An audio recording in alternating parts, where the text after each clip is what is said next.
PS. Okay. Good morning, good afternoon, good evening from the Philippines. Sir Alexander Page, Dr. Stephen Damon, Zambia, Sir Arnel Pangon, with Elizabeth and Kiangi Isaiah. A pleasant afternoon from the Philippines. Mabuhay. So my topic tonight is about understanding diplomatic, interpersonal, and intercultural relationships, which involves exploring various layers of communication, context, culture, and dynamics between individuals or entities. I'd like to share with you some of the relationships of this type, and I'd like to define what diplomatic relationship is all about. So diplomatic relationships primarily occur between nations and are governed by formal agreements, treaties, and protocols. And the key aspects of these are number one, communication. Diplomatic communication focuses on maintaining peaceful relations, addressing conflicts, and negotiating agreements. Diplomatic diplomats must convey their country's positions while being sensitive to their counterpart with. So, of course, we believe in international linkages, collaboration, and that open communication is very important. Like, for example, in the Philippines, we have problems with China, okay, because of the dispute of that particular West Philippine Sea. So there must be an open communication between the two so that problems that would arise can be eradicated. Okay. So another aspect is on protocols and formality. State visits, summits, and international conferences follow strict protocols. Proper etiquette and adherence to formal processes are crucial for fostering goodwill visits. So, well, it's like, for example, we have probably witnessed the installation of the new president of the United States of America. And yeah, as part of protocol, okay, and of course, invitations to some different leaders of other countries, they will have been invited, but they have to follow certain protocol. Okay. Another one is trust and representation. Diplomats are representatives of their governments and must build trust not only between their country and another, but also with international organizations. And then the last one is cultural sensitivity. Cultural sensitivity is understanding the cultural context of another nation, which is very vital in understanding people, our friends. Okay. This includes knowledge of historical issues, our values, and social norms that influence diplomatic interactions, which I think very, very important. Okay. How about interpersonal relationships? Interpersonal relationships occur between individuals and it vary in nature from friendships to professional associations. So if you have professional dealings with people, then you do it professionally, which is different from your personal association. So there are different factors under interpersonal relationship. And number one factor is our communication skills. Okay. Effective interpersonal communication skills. Okay. And interpersonal relationships depends on both verbal and non-verbal communication. Listening, empathy, and expressing thoughts clearly are very essential part of our communication skills. Next is our trust and boundaries. Trust plays a central role in the interpersonal connections. Setting boundaries and respecting them is also important for healthy relationship. And then we also have conflict resolution.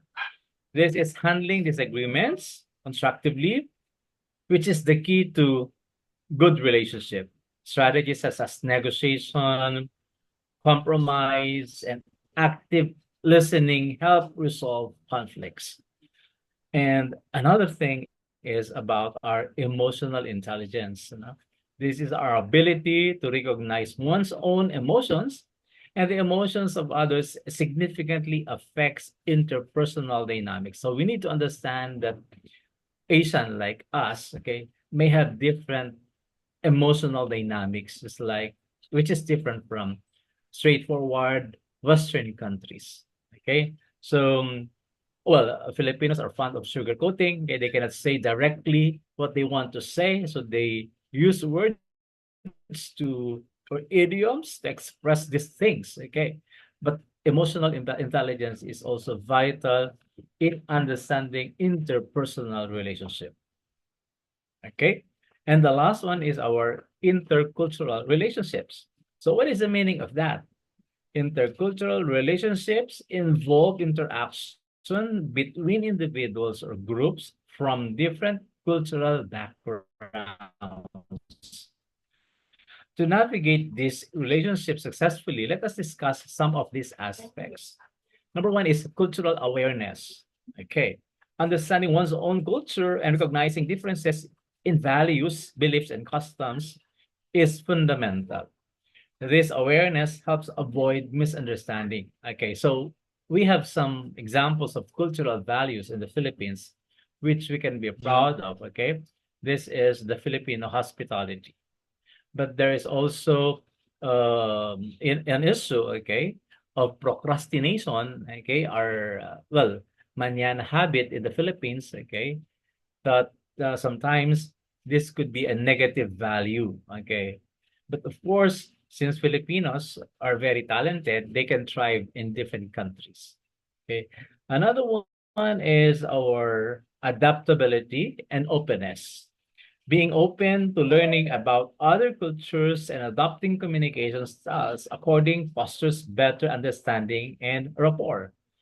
Well, there are certain nationalities that they can easily adapt to different cultures. They're flexible, okay? But there are also nationalities wherein their culture is very rigid, wherein it's difficult to adopt. Okay. Well, there might be negative or positive effects of adapting easily to one's culture, but understanding one's culture would establish good rapport. Okay. Of course, Eastern culture and Western culture, they have different I think if we would be able to establish adaptability and openness, then we'll be able to understand. So we are not here to compare, but we're here to unite, okay, to look into the beauty of one's culture and look into how we could probably benefit from that culture. And then I think that another aspect is respect for differences.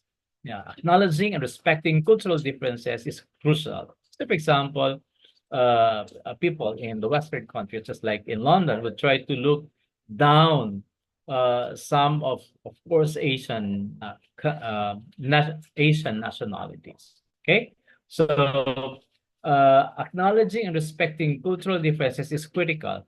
This includes understanding diverse perspectives, practices, and social norms. Just like, for example, the way we communicate. Of course, we're very glad that Filipinos,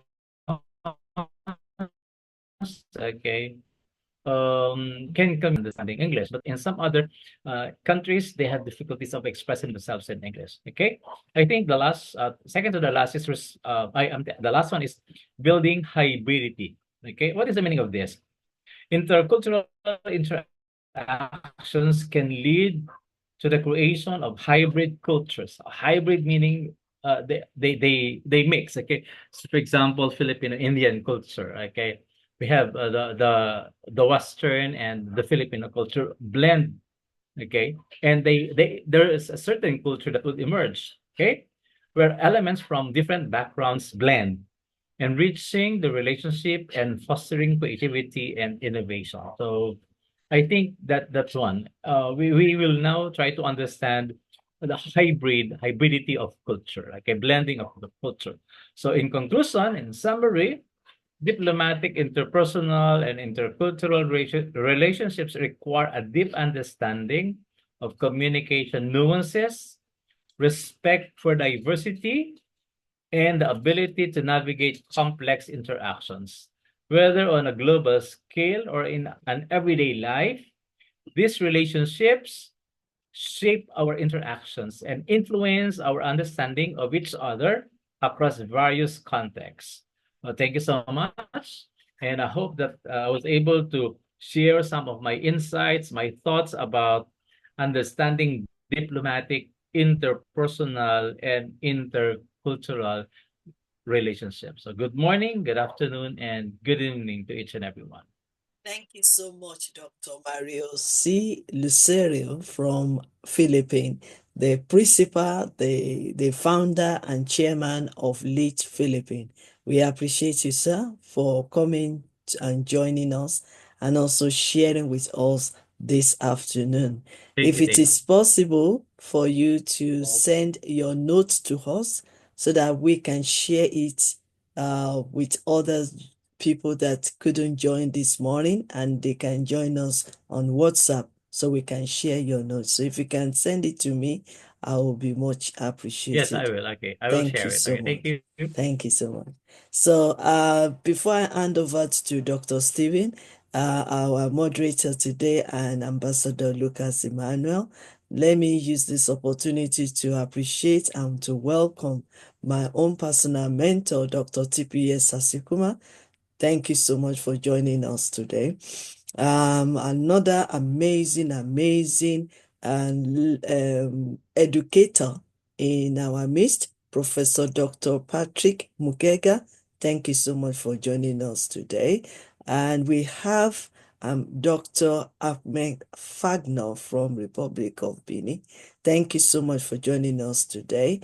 And we also have Ambassador Dr. Stephen Timitokwe Davison from Zambia, and the preparator or the chancellor of Emine Bible University. Thank you so much for joining us today. And we also have my PA, Ambassador Lukman Nuruddin. Thank you so much. And Ambassador Isaiah. Thank you so much for joining us today. Dr. Ahmed Fagner is the founder of Abundance Business Consultancy. Thank you so much, sir, for joining us today. Now over to you, Dr. Stephen.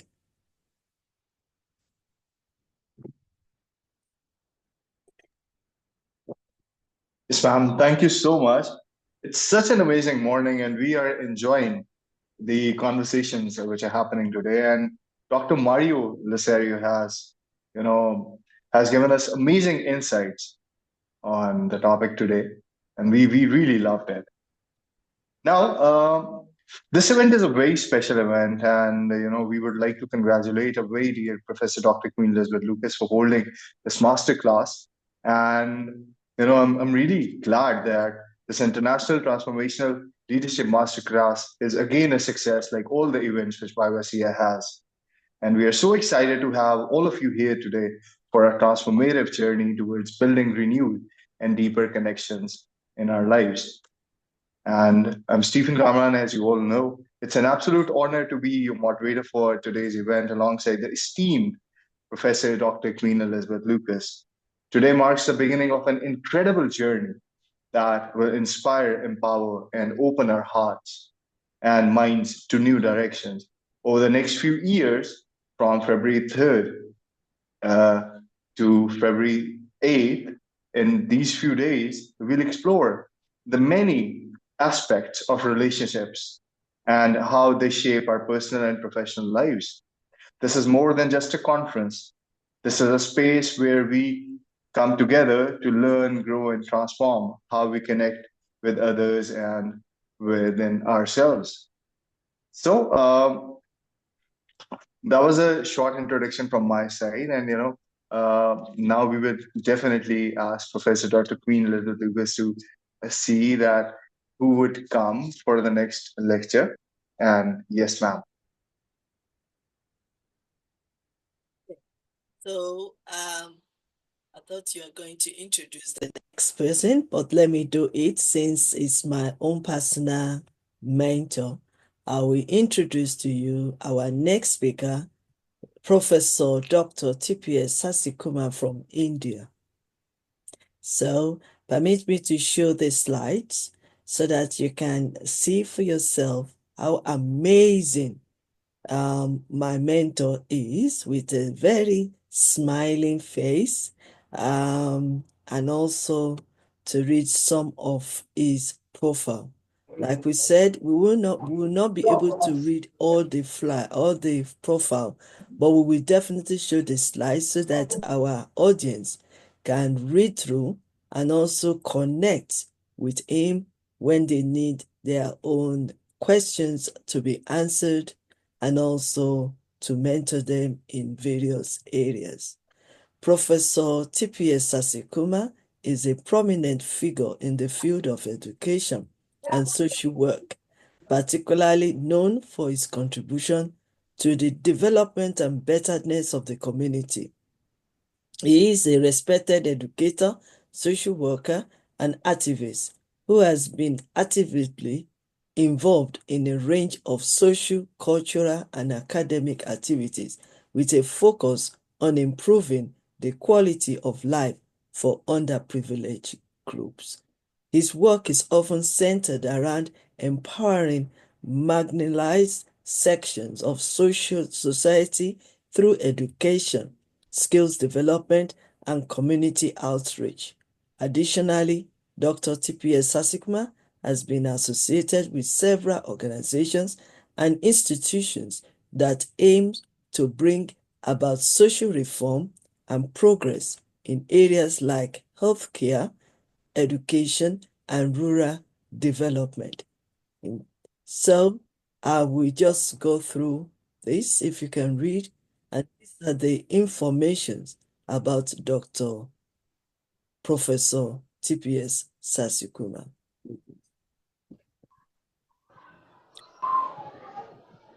You're welcome, sir. Namaste, pranams from India. The same day, February 4th, 2 years back or 3 years back also we were together. Oh, it's not 2 years, 4 years. Yes. And tomorrow is going to be a great day with your celebration, birthday celebration. Thank you so much for hosting this transformational relationship issues. And my brother from Philippines discussed about the relationship issues based on maybe formal relationship issues. I thought probably I can highlight some of the issues because the world is moving very fast. It's all technological transformations. You can see what happened. Professor Mario was mentioning about the new ruler from USA, but immediately after that you can see how the reactions from different parts of the world came, because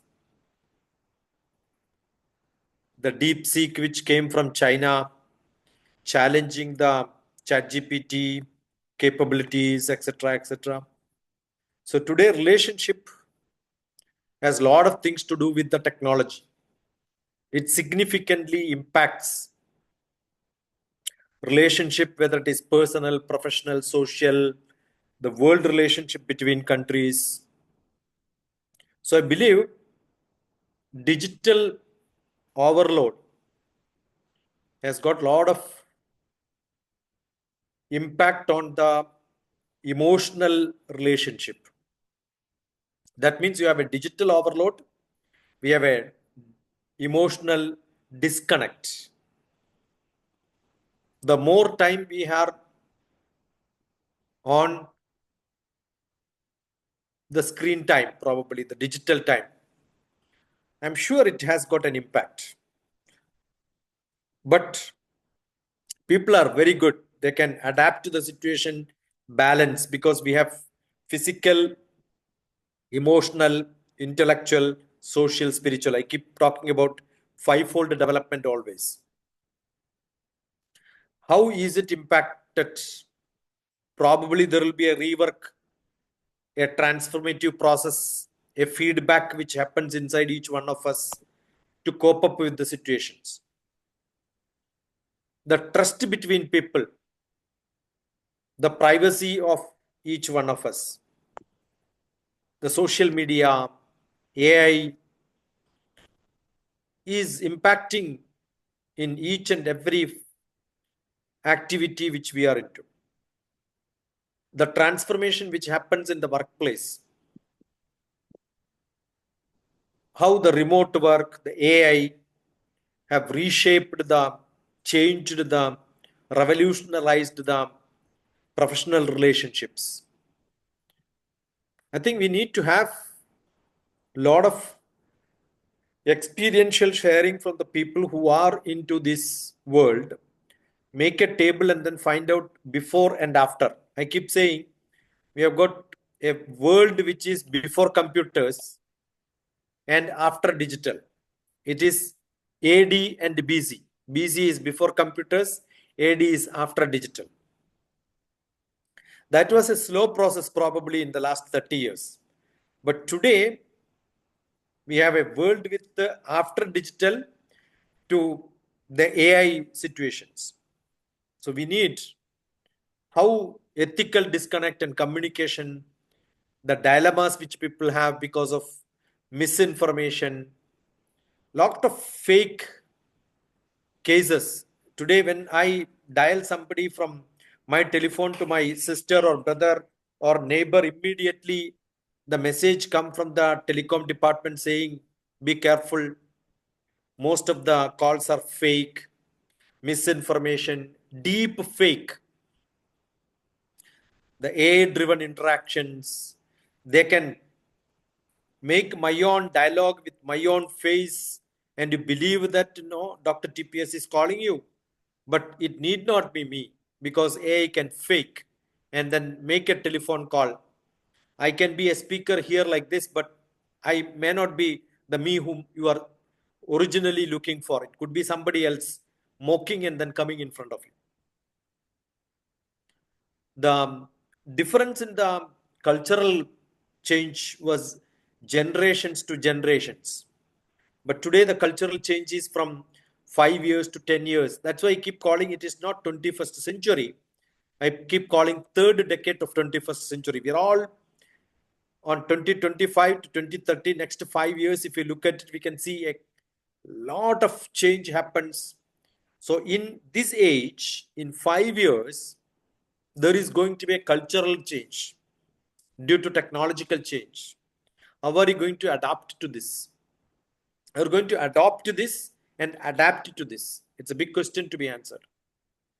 The hyper connectivity, maybe 80% in some countries, maybe 60% in some other countries.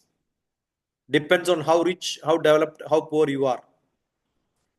But understand there is going to be lot of people around this world who are not connected to this great field of digital world, the hyper connectivity we talk, but there are people who are in isolation. So the excessive getting close to the technology weaken some of the emotional bonds in some places. The virtual relationship can sometime become not that deep. It could be superficial. So relationship has got such problems.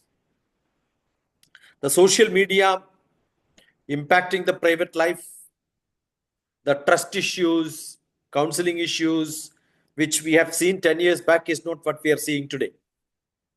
People talk about financial freedom. Everybody needs money. The budget identifies a high taxation on the executive level of life, but they want to look after the market.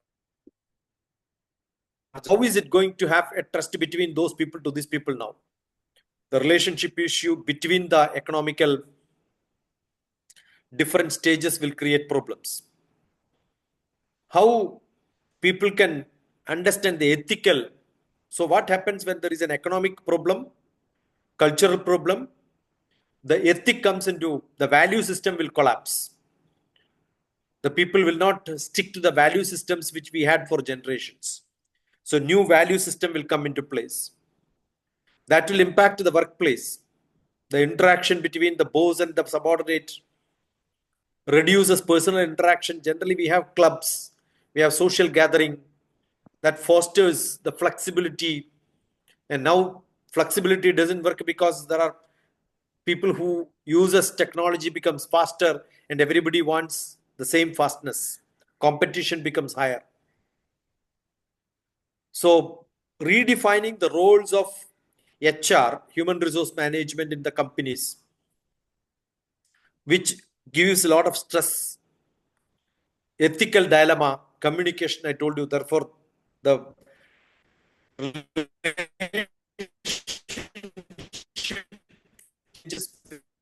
the professional trust is lost because I can remove, anybody can be posted there because everything is done by the technology. People are less important, technology is more important. The struggle of the elderly people to adapt to the digital communication, the technology development, technology driven culture, officers, therefore they feel depressed. Therefore, that creates a relationship issue at the home. This is a big paradox. The hyperconnectivity and the illusions of people being closer, being more genuine, intimate, because they can connect each other very fast. Otherwise, I'm sure none of us will sit together on a table like this and then discuss today.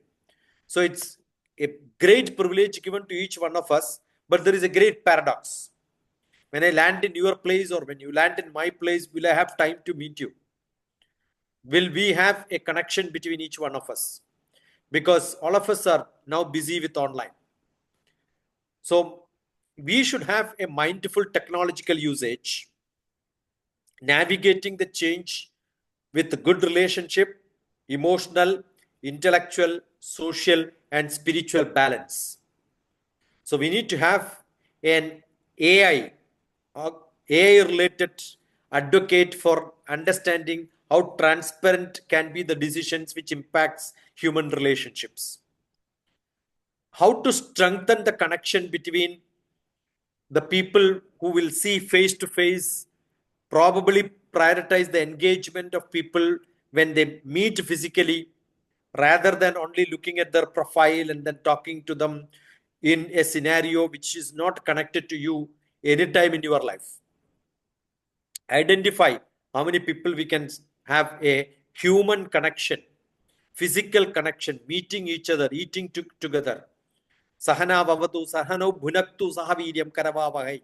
We have to sit together, eat together, and then talk together. That situation should come so that relationship becomes much more stronger. We must create such situations. And learning comes, I'm sure, lifelong learning. Therefore, technological advantage can be used for learning from different part of the world. Just now, my brother was telling Philippines culture and a blend of Philippines and Indian culture. But how am I going to use it? When am I going to use it? Only when I go to Philippines and my brother comes to India. Otherwise, we know theoretically there is a culture, but we don't interact with the people. So this is what I want to propose and give a small brief presentation. I'll be very happy if you have some discussions and questions. If not now, maybe probably later. I'm open any point of time. Thank you for this opportunity. My sister, Professor Dr. Queen Elizabeth, have a you must cherish this. Is tomorrow is going to be birthday, so is the time to take stock of what happened so far in life, right? So I hope you are joining us tomorrow. the graph goes. I'm sure I'm continuously traveling, but I will Uh, make sure that I will meet uh, in between and invest some time. Definitely, okay. All definitely right. allowed to do that. You know me. Thank you so much. Thank Thank you you so so much. much, Professor Dr. TPS from India, my lifetime mentor for the past 4 years. And I hope you are proud of me for so far of what I'm doing. I really Great job. appreciate that. Great So job. I just want to say thank you so much. Thank you so much for your time. I know You travel a lot. You are a academician, educators, and everything, but you still spare time to join us anytime we have our masterclass and conferences, and we always learn from your wealth of wisdom and knowledge. Any questions for my mentor, please, quickly? At least one question, and then you can chat, because I know he will still stay around for some time, but he can take one question now while he's still on the camera, and then the next questions you can put on the chat box. Any questions, please? Any question, please? Dr. Stephen, you have question. Professor Patrick, you have question. Any question? Or you are still, probably we are all still waking up. Or Actually, it was such an amazing presentation. I really enjoyed. I love whenever Dr. TPS, joins us and he comes us, and he has a great experience. And he's an expert on relationships, and his thoughts are constantly nurturing for all of us. Thank you so much, sir, for being with us. Thank you. Thank you so much. Okay, so we need to roll on then. I think I'm trying to work on our next speaker, Dr. Lucas Emmanuel. We have to call your speaker next after Professor Patrick, because I'm still working on his profile. So over to you, Dr. Stephen, to call on your next speaker, please. But hold on a second, let me just say what we are doing.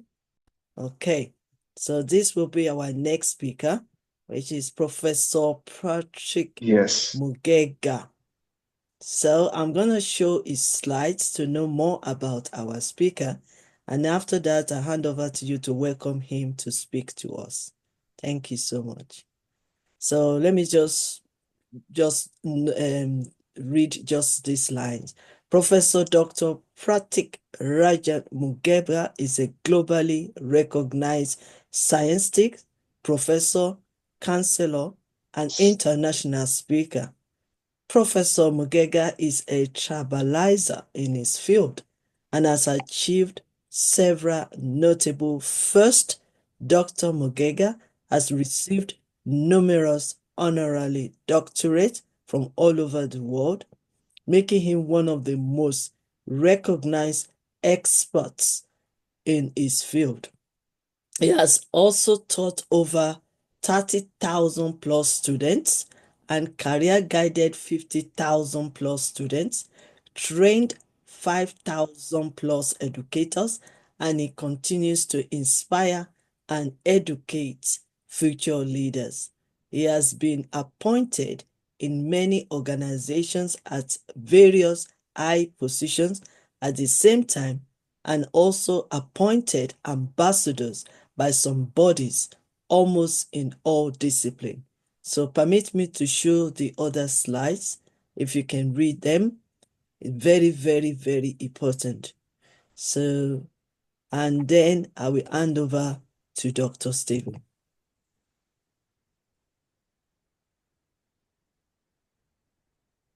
Dr. Stephen, yeah, I'm handing over to you to Yes, ma'am. welcome our next speaker.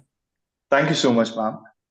We are truly privileged to have with us today a great speaker, a great leader, Professor Pratik from India.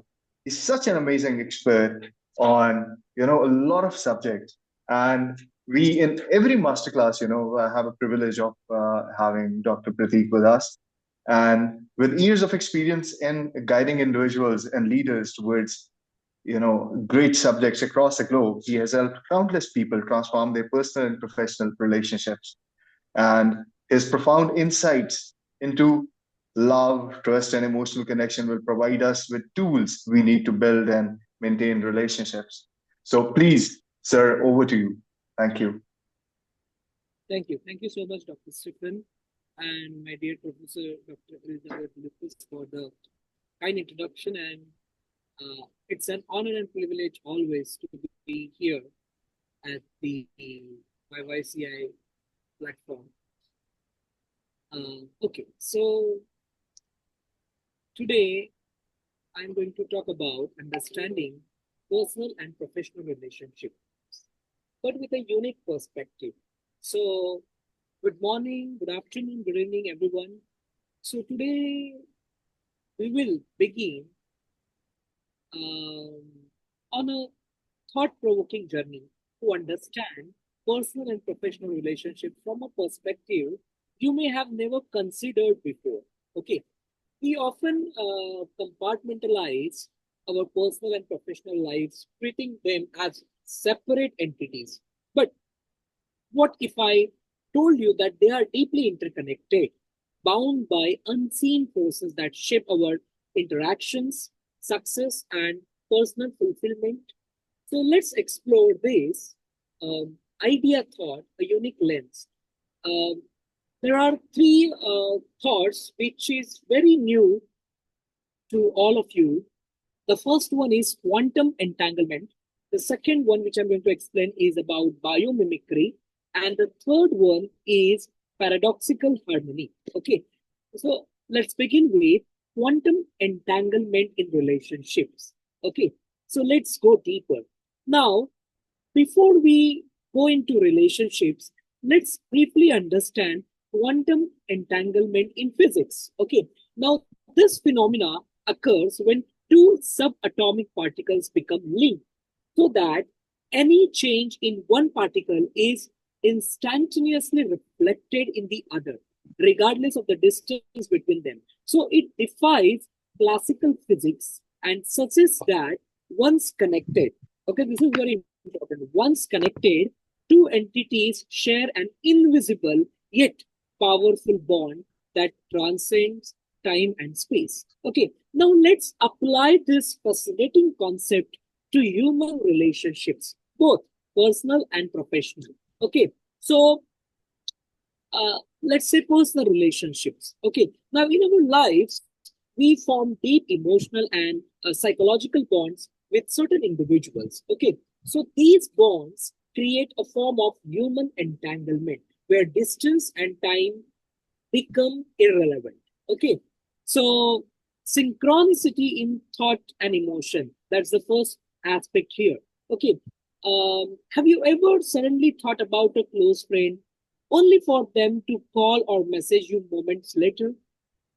This kind of phenomena is more than coincidence. It is an example of the unseen connection between two deeply connected individuals. Then comes emotional transmission. If someone you love is experiencing intense emotions, whether happiness, sadness, or stress, you might feel a shift in your own emotions, even if they have not communicated it to you. So this can be explained by the entanglement of shared experiences, empathy, and deep subconscious connections. Okay. And the third aspect in personal relationship here is parental and sibling bonds. Okay. So many parents have reported feeling a deep, inexplicable sense of concern moments before finding out their child in distress, even when they are miles apart. Siblings too often share an intuitive connection that allows them to sense each other's emotions or needs. Okay, for example, a mother suddenly feels uneasy and later discovers that her child was going through a challenging moment at the exact time she experienced that discomfort. So, this suggests an unseen emotional and cognitive connection that transcends physical separation. Now, how this enhances relationships? Okay, now here there are 3 points which I'm going to tell you how we can enhance this relationship or how we can enhance this kind of relationship. The first one is recognizing this entanglement help us nurture our personal relationship with deeper empathy and understanding. The second, it encourages us to listen to our instincts when we feel something is off with a loved one, even when there are no visible signs. And the last one, it allows us to appreciate the power of human connection, leading to stronger and more meaningful bonds. So this is about personal. Now, professional. Okay. In professional settings, Entanglement manifests in a highly functional team that operates with an almost telepathic level of coordination. Okay, for example, unspoken understanding in teams. When team members have worked together long enough, they develop an intuitive understanding of each other's strengths and weaknesses and working styles. So this allows them to anticipate each other's needs and actions without explicit communication. So that is unspoken understanding in teams. Then comes seamless collaboration in creative and business partnerships. So some of the greatest innovations and business success stories, what you can say, stem from two or more individuals who seem to click effortlessly, inspiring and enhancing each other's abilities. And one more factor here, leadership and employees. Great leaders develop an intuitive connection with their team, understanding their motivations, concerns, and unspoken challenges, which allows them to provide guidance without micromanaging. Okay, for example, in the field of technology, Steve Jobs and Steve Wozniak, exemplified quantum entanglement in their professional relationship. For example, Jobs was the visionary, dreaming of how personal computers could revolutionize the world, where the other side Wozniak was the technical genius, making those ideas a reality through innovation and engineering. So their connection went beyond a standard business relationship, and it was an alignment of minds that allowed Apple-like company to become an industry leader. So even when they are disagreed or pursued separate paths, their impact on each other's works remain. So this is which we call quantum entanglement. Now, how this enhances professional success? Okay, we need to encourage deeper collaboration and trust between team members, leads to higher efficiency and innovation. Then we can recognize the importance of long-term relationship or long-term professional relationships can help individuals build strong networks that benefit them in the future. And also we can understand the leadership or leadership is not about control, but about encouraging an environment where interconnected minds can thrive. Okay, so recognizing the concept of quantum entanglement in relationship allows us to appreciate how deep connections, whether personal or professional, can shape our lives. Okay, so in personal relationships, be mindful of your emotional connections and how they influence your actions and thoughts. Strengthen these bonds through empathy, communication, and trust.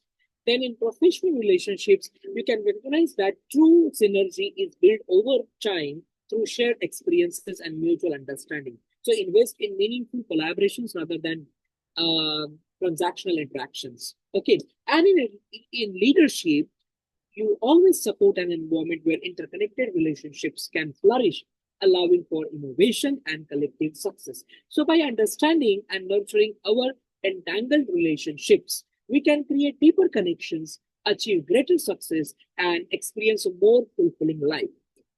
So this is about quantum entanglement. Now the second perspective is biomimicry. Okay, so biomimicry is nothing but learning from nature to build stronger relationships. Okay, nature has spent millions of years perfecting relationships through intricate ecosystems and symbiotic partnerships. Every living organism plays a role in maintaining the balance of life, and the relationships in nature provide valuable lessons for human connections, both personal and professional. Okay, by observing and applying these natural principles, we can build stronger, more sustainable relationships in our own lives. Let's talk about personal relationships. Okay, in nature, many species rely on each other for survival, as you all know. So these partnerships ensure that both parties gain something valuable, reinforcing the idea that healthy relationships, whether friendship, romantic partnerships, or familial bonds, thrive on reciprocity, trust, and mutual support. Okay, like clownfish and sea anemone. Okay, now the clownfish finds protection within the stringing tentacles of the sea anemone, while the anemone benefits from the clownfish, keeping it clean and free of parasites. So this mirrors human relationships where one person may offer emotional perfection or protection, while the other provides motivation or practical assistance. Okay, for example, a strong friendship where one person is a great listener and provides emotional support, while the other encourages personal growth and confidence, like that. Then, if you see bees, honeybees, and flowers, so flowers provide nectar for bees, while bees assist in pollination, ensuring both species survive. So this teaches us the importance of interdependence. Healthy relationships flourish when both individuals contribute. For example, a mentor-mentee relationship where the mentor provides knowledge and guidance while the mentee brings fresh perspectives and enthusiasm benefiting both parties. Okay, then if you consider wolves in a pack, so wolves hunt together, care for their young as a group, and ensure that no one is left behind. This cooperative dynamic is very crucial in families and friendships. Everyone plays a role in supporting each other during difficult times.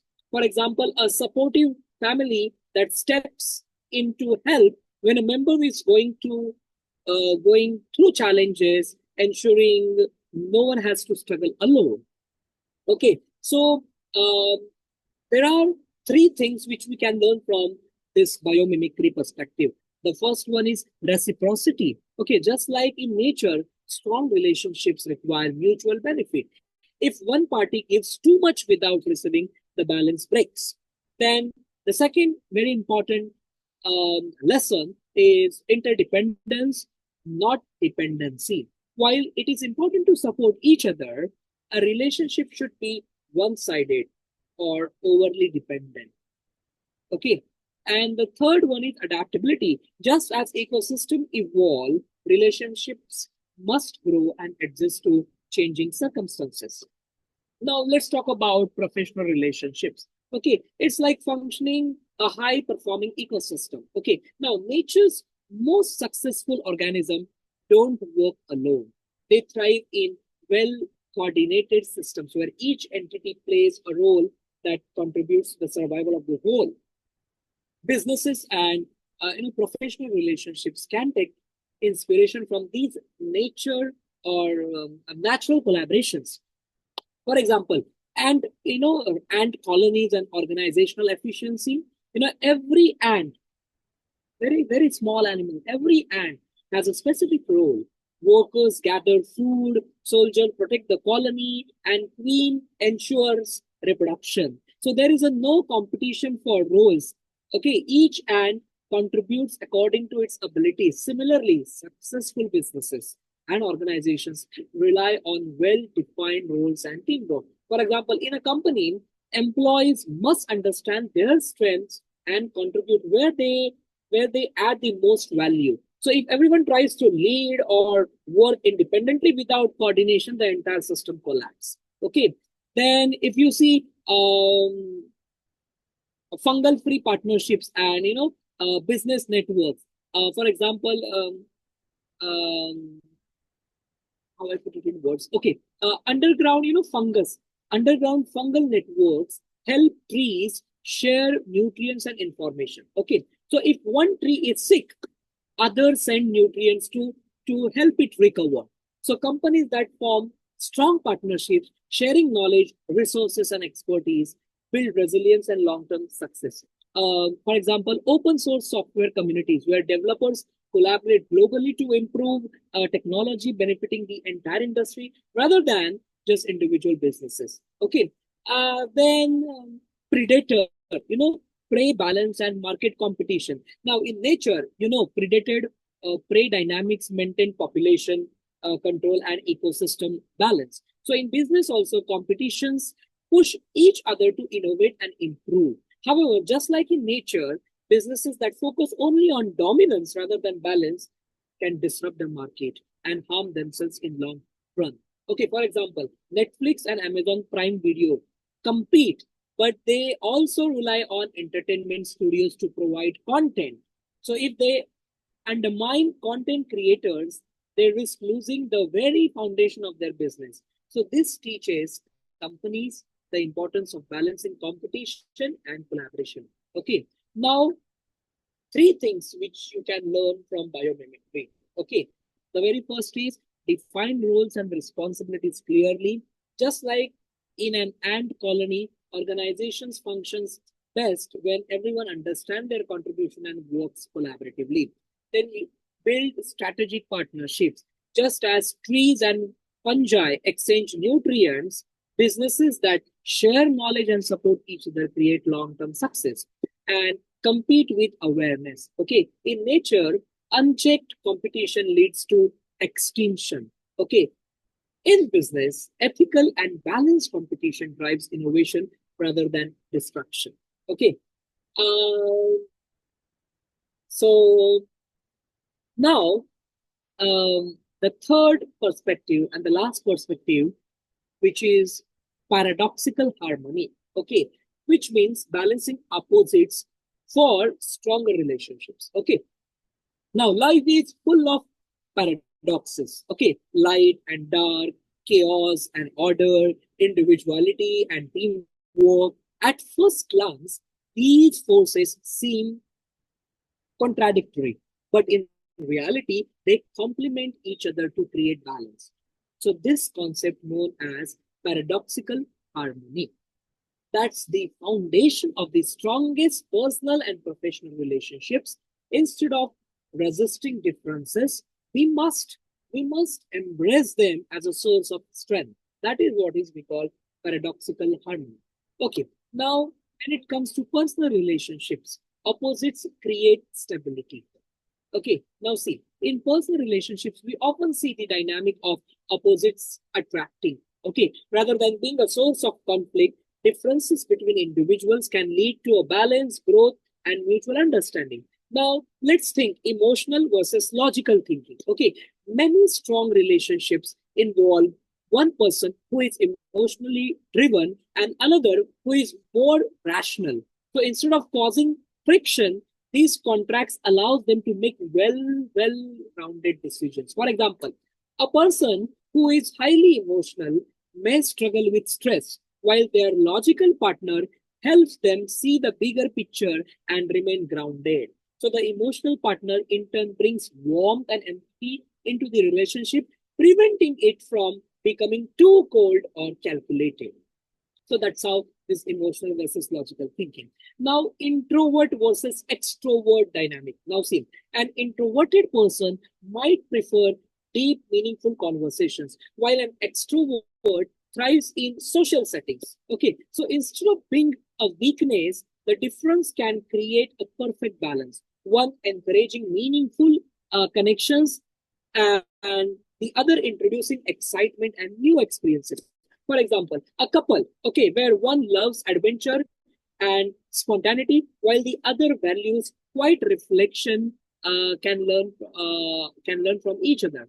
So the adventurous partner pushes the other out of their comfort zone, while the more reserved partner provides stability and grounding. Okay, then order versus chaos. Some people are naturally organized and structured, while others thrive in spontaneity. So while it may seem like these two personality type would clash, they often create a dynamic that blends stability and creativity. Okay, for example, a creative artist, okay, married to a highly disciplined planner may initially struggle with their differences, but over time they realize their strengths complement each other. Okay, so the planner helps bring structure to creative projects, while the artist introduce flexibility into rigid routines. Okay, so there are three takeaways from this kind of practice, paradoxical harmony, which is um,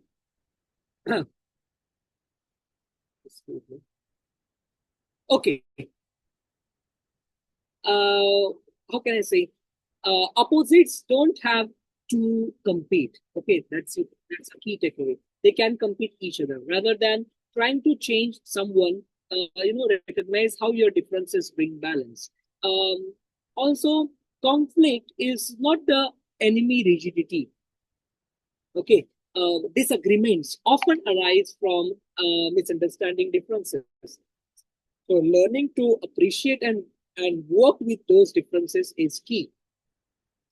And the third is strength lies in contrast. Okay, a relationship where both people think the same way lacks diversity of thought. So differences led to growth. Okay.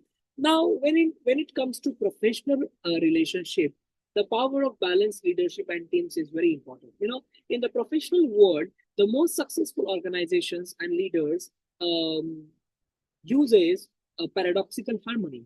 They understand the vision and execution, authority and flexibility, creativity and structure must coexist for long-term success. Okay, now when you consider leadership, okay, now in leadership there are two things: assertiveness versus empathy. Okay, now the best leaders are neither too authoritarian nor overly lenient. Okay, so they balance strength with understanding, knowing when to push forward and when to listen. For example, a CEO of the company must be decisive in making tough calls, but also compassionate in handling employees' concerns. So a rigid leader may alienate their team, while an overly empathetic one may struggle with a firm decision making. So the best leaders find harmony between these two traits. When it comes to teams, there are dreamers and realists. So dreamers versus realists. Now, a company thrives when visionaries push boundaries while practical thinkers ensure feasibility. So too much ambition without structure leads to chaos, while too much caution stifles innovation. Okay, so Steve Jobs and Steve Wozniak at Apple, I just said earlier, Jobs was the visionary pushing for revolutionary ideas, while Wozniak provided the technical expertise to make those ideas a reality. Their contrasting strengths led to groundbreaking innovation. Okay, and then very important is risk taking versus stability. Now, some employees thrive on risk taking and innovation, while others prefer stability and consistency. Okay, so companies that understand this balance give room for creativity while ensuring financial and operational security. For example, Google's business or Google business model allows employees time for creative projects, which led to innovations like Gmail and Google Maps, while maintaining a stable core business of search and advertising. So this balance allows innovation to flourish without jeopardizing financial stability. So great leaders balance strength and sensitivity. Knowing when to be firm and when to be flexible makes a leader truly effective. And diverse teams create success. A team made up of only visionaries or only executors will struggle. So combining different skill sets leads to innovation and progress. And tension is not a weakness.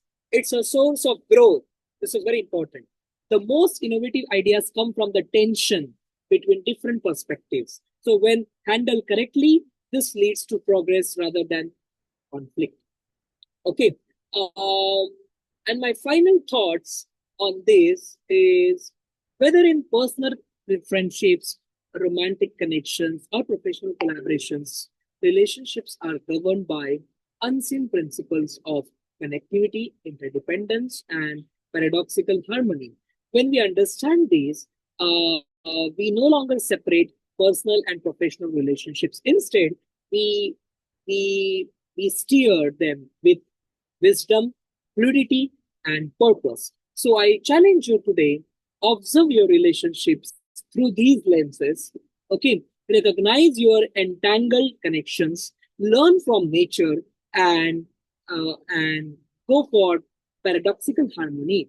The world around you will begin to look different, and your relationships, both personal and professional, will thrive in ways you never imagined. With this, I conclude my talk and thank you so much for actively and patiently listening to me. Thank you. Professor Dr. Pratik Mugega from India, my amazing favorite professor. The young professor that has traveled the whole world, around the world, reaching out to so many students and leaders, ambassadors, and I just want to say thank you so much for joining us this morning and sharing with us from your wealth of knowledge. And we do not take your time for granted because we know how busy you are, and you still take YYCI as your home. And anytime we need you to come and share your knowledge, you are always there. And we really appreciate you dearly. Thank you so much. Thank you so much. Please hang around. Tomorrow is going to be a very special day for a very young lady that'll be clocking 60 tomorrow. I'm not too sure if you can join us tomorrow. We'll first of all do a masterclass, and then after the masterclass tomorrow, we're going to do a very short ceremony for her. And then she's going to be launching her 2 books. So please check your diary. I know you travel a lot, but we would love you to be there for this lady celebrating another year of our lives. Okay. Young lady. Okay. Right. Let's move on. I'm going to show, first of all, I want to say thank you so much for joining us today, ma'am. Ambassador Dr. Samina Evelyn, thank you for joining us.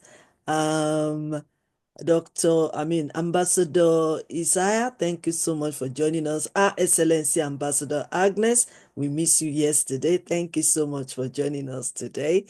We want to appreciate Professor Oshidiji. I hope you'll be able to speak to us today.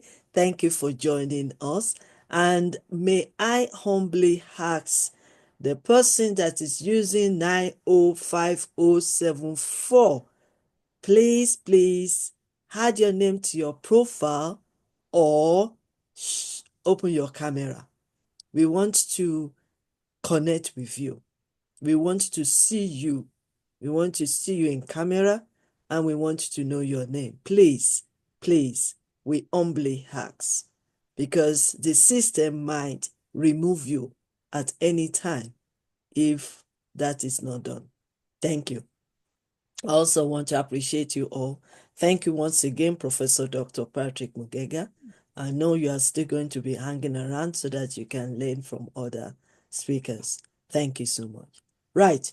We want to encourage you to wait, and I'm just going to introduce to us the next speaker.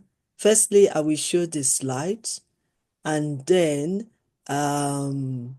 my wonderful Ambassador Lucas is going to welcome our next speaker to speak to us this morning.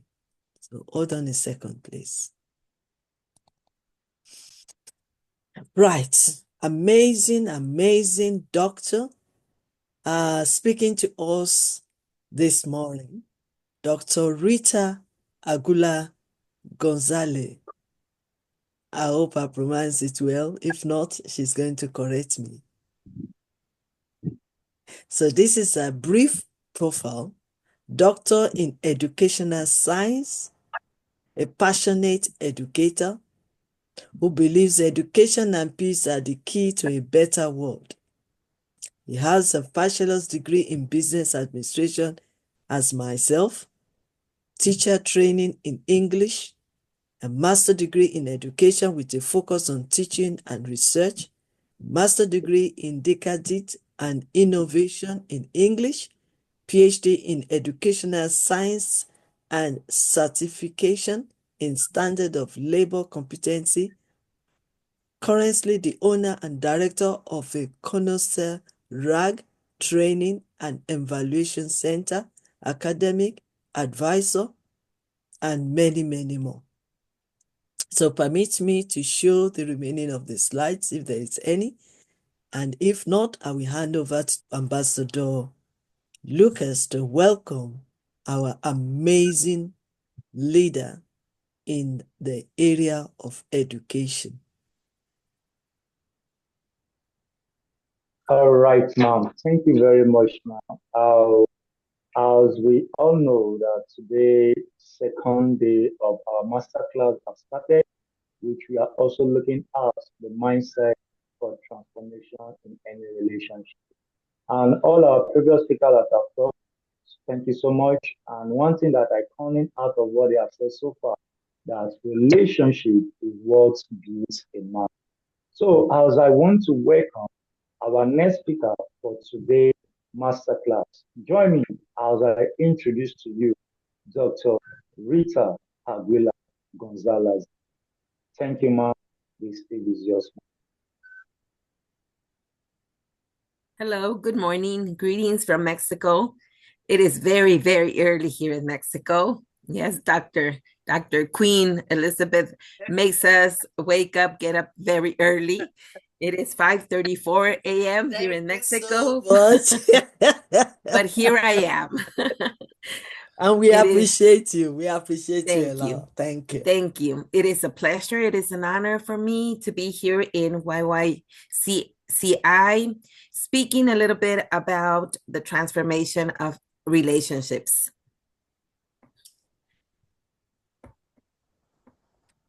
Well, I will talk about the relationship revolution, transforming connections through mindset. Let's imagine for a moment that the most important relationship in our life. Can we think of all those relationships that we have had during our lives?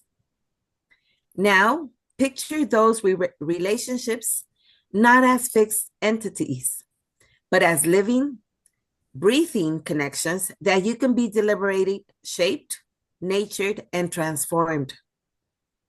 Well, today, I would like to share with you a powerful truth. Your mindset is the single most potent tool you have to revolutionize any relationship. Why? I will give you some key points. The growth mindset in relationships. For example, we all know that relationships are not static. They're dynamic. They're dynamic ecosystems of human connection. And instead of seeing relationships as good or as bad, view them as opportunities for growth. Each and every relationship that we have had or that we will have will give us an opportunity to grow, to be a better person. Embrace the belief that every interaction is a chance to learn, to understand, and to evolve. Recognize the challenges that are not roadblocks, but opportunities for deeper understanding. Radical empathy and perspective shifting. True transformation begins with the ability to step outside your own perspective. Practice genuine listening, not just hearing words, but understanding the emotions behind them. And a genuine listening goes beyond just looking at the person and just watch them open and close their mouth and just, like they say, the words go in one ear and they go out the other ear. But that's not genuine listening.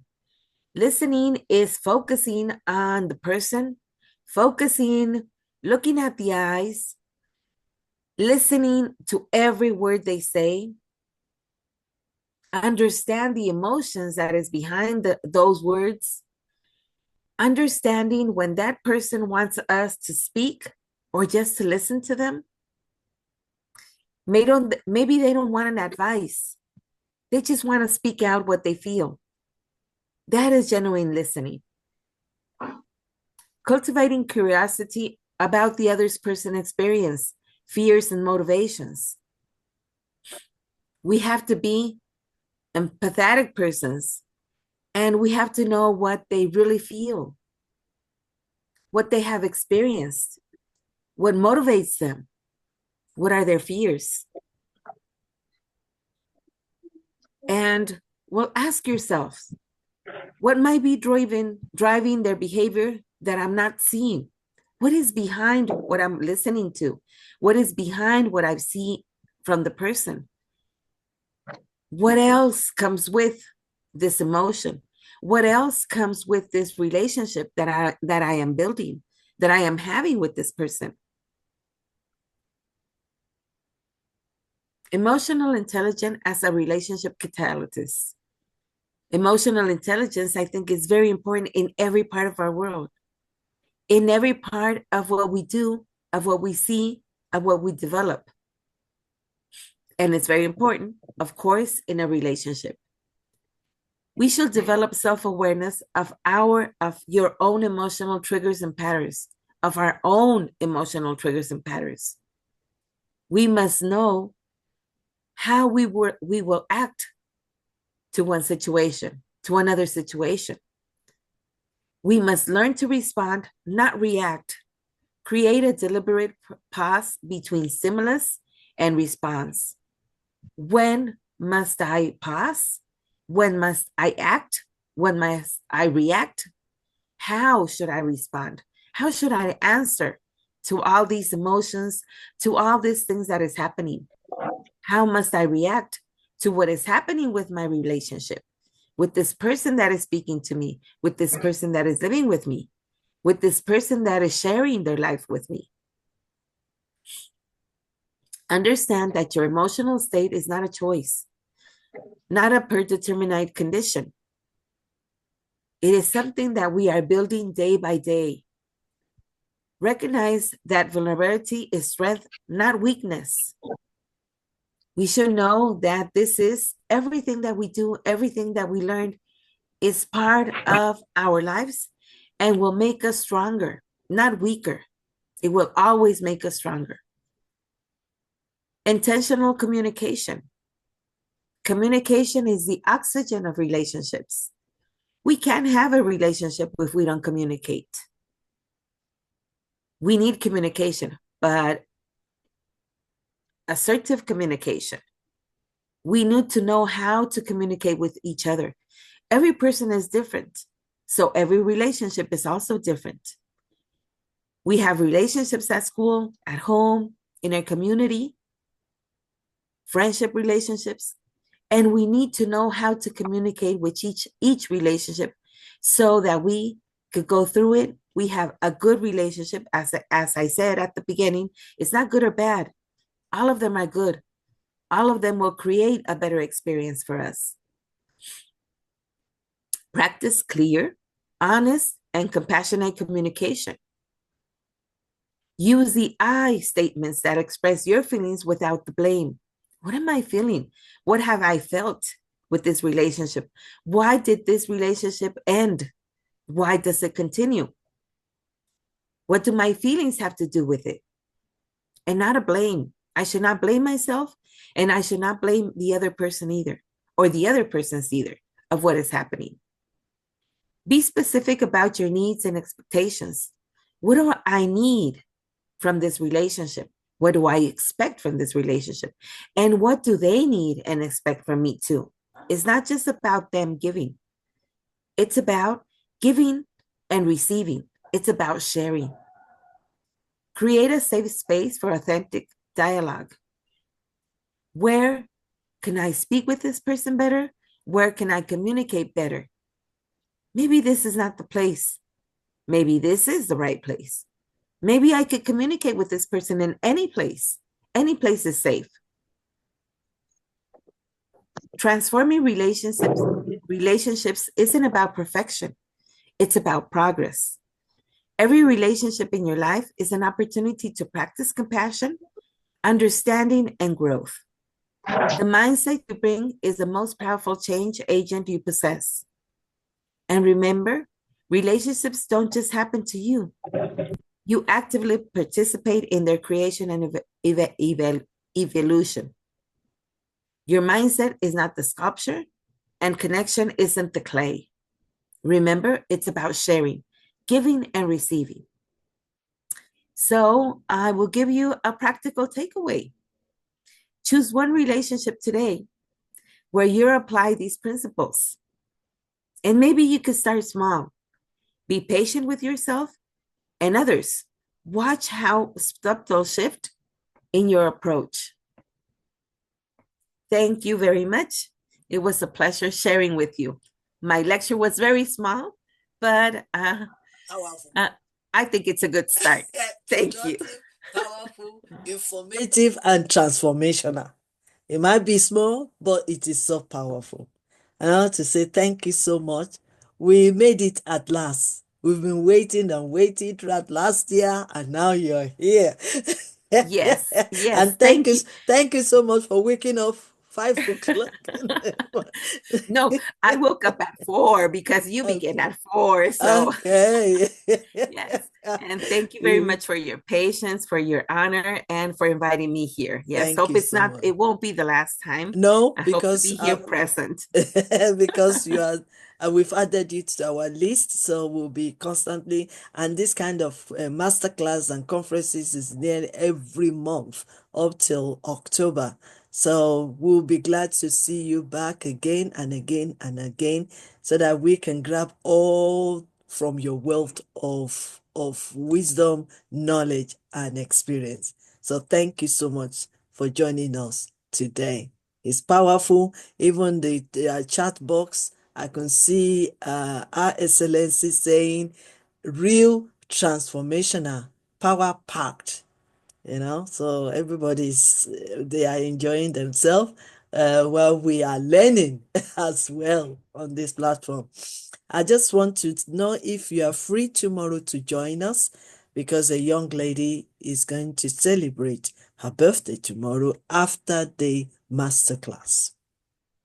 So if you are free tomorrow, please join us. If not, you can join us back again on the 8th, which is Saturday. So anytime you're free, feel free. This is your platform. You're welcome to YYCI. We've already accept you as one of our ambassador.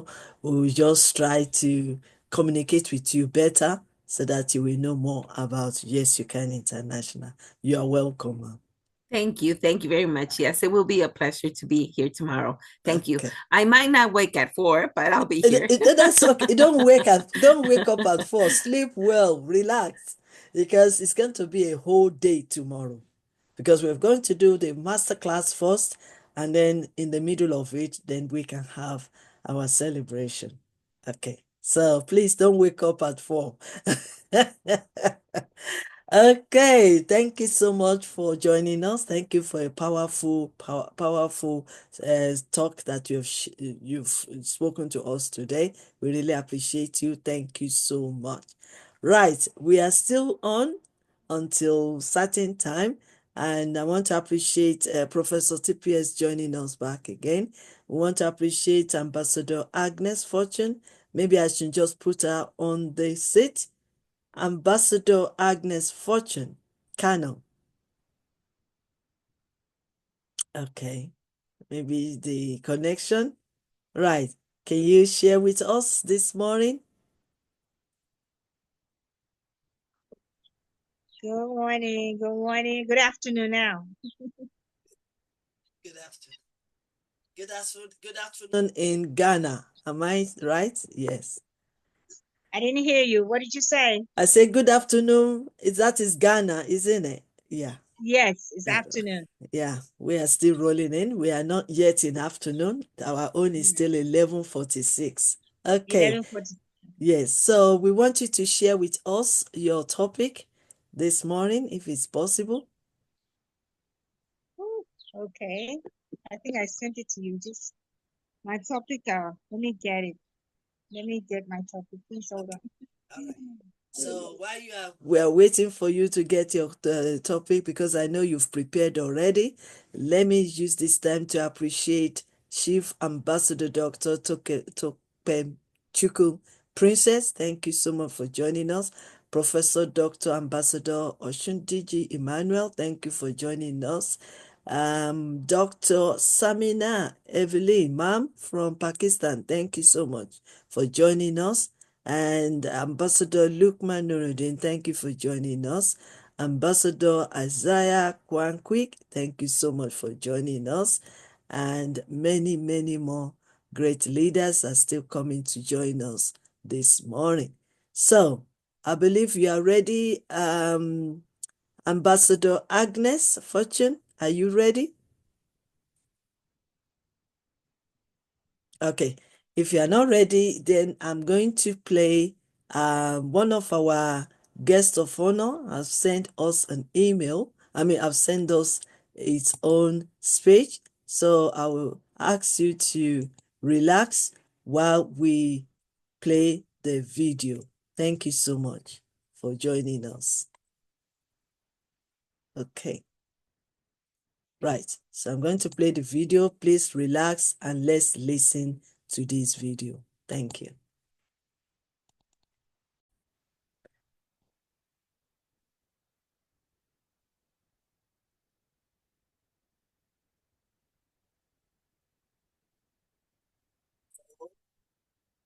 His Excellency, Cardinal Ambassador Professor Joseph E. Dominion. Lecture Mindset for Transforming Any Relationship. And it's from Nigeria. I have the profile here. His Excellency's Professor Ezapa Sona Joseph, IHRD. I believe you can, if I can read it. So this is his profile that he has sent to us. I was not able to translate it, but we will do that in the next future. So let's go straight to the video.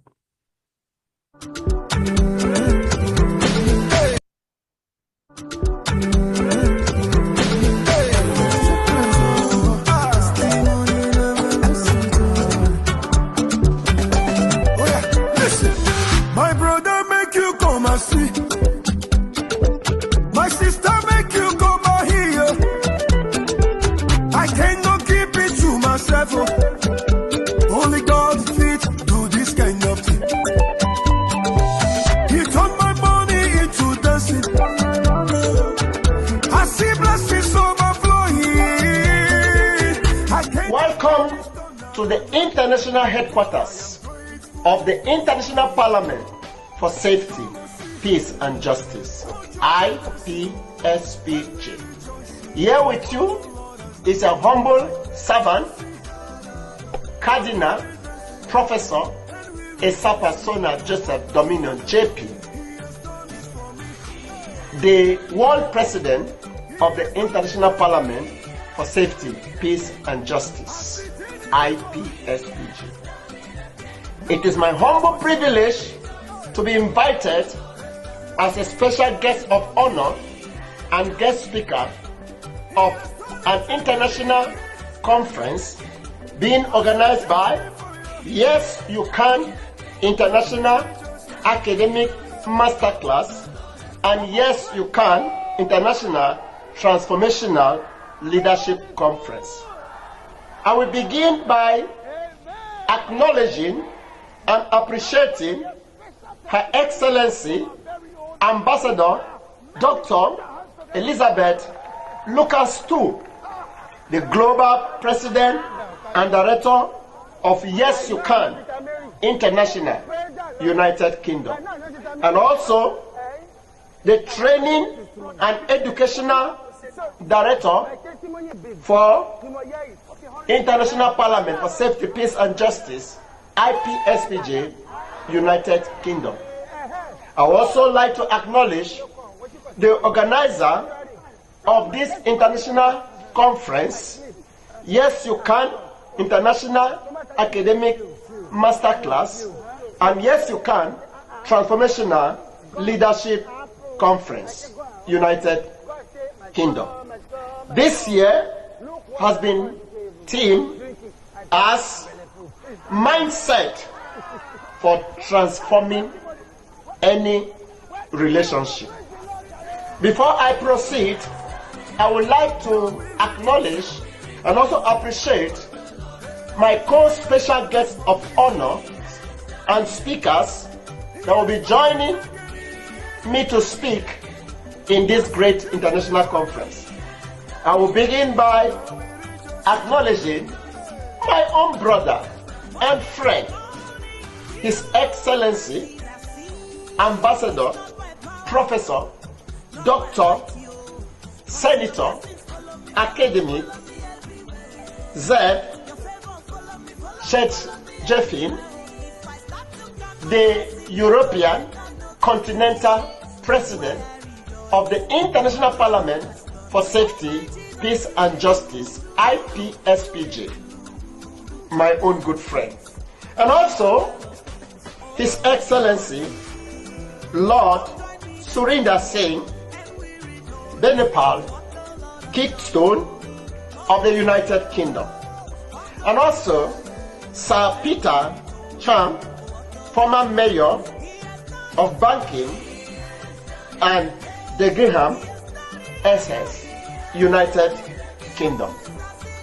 I want to dwell on this theme that I titled Under Mindset for Transforming Any Relationship, as I want to dwell or speak on understanding relationship and love. Understanding relationship and love. Understanding a relationship with love is the ability to understand another person's perspective and feelings. Even when there are disagreements, it is about creating a safe space where both people can experience or express themselves without judging each other. The idea of understanding in a relationship is common, but it is also confusing.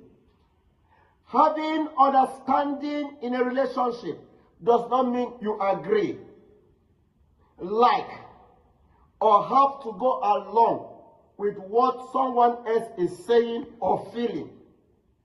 You don't have to get it or feel it to accept and understand. Understanding in a relationship is very vital and is very important.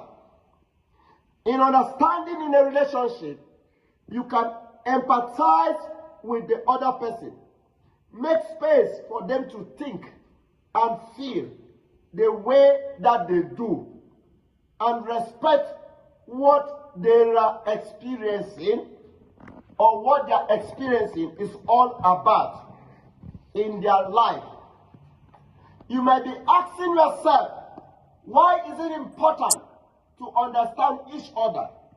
If we care about one another, enjoy each other's company, and have a great time where we do or where we need to work so hard to build understanding in a relationship. The importance of understanding in a relationship go far beyond the surface, and it is the key to unlocking a lot of other important factors and parts of a great relationship. Understanding a relationship is very important. Before I proceed, let me go back trying to define what is understanding in a relationship. If you look at the Oxford Dictionary, or you go to the website, you will see several definitions of understanding in a relationship. But I want to put it simple and define understanding a relationship in my own perspective and in my own way.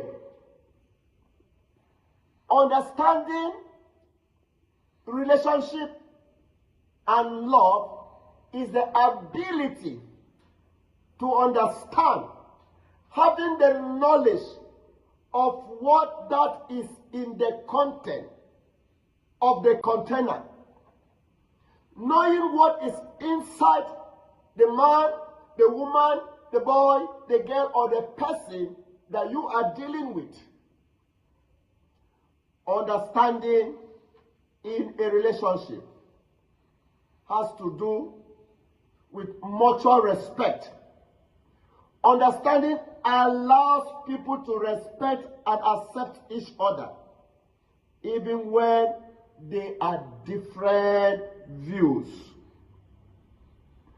Understanding in a relationship allows people to share their deepest feelings, hopes, and dreams.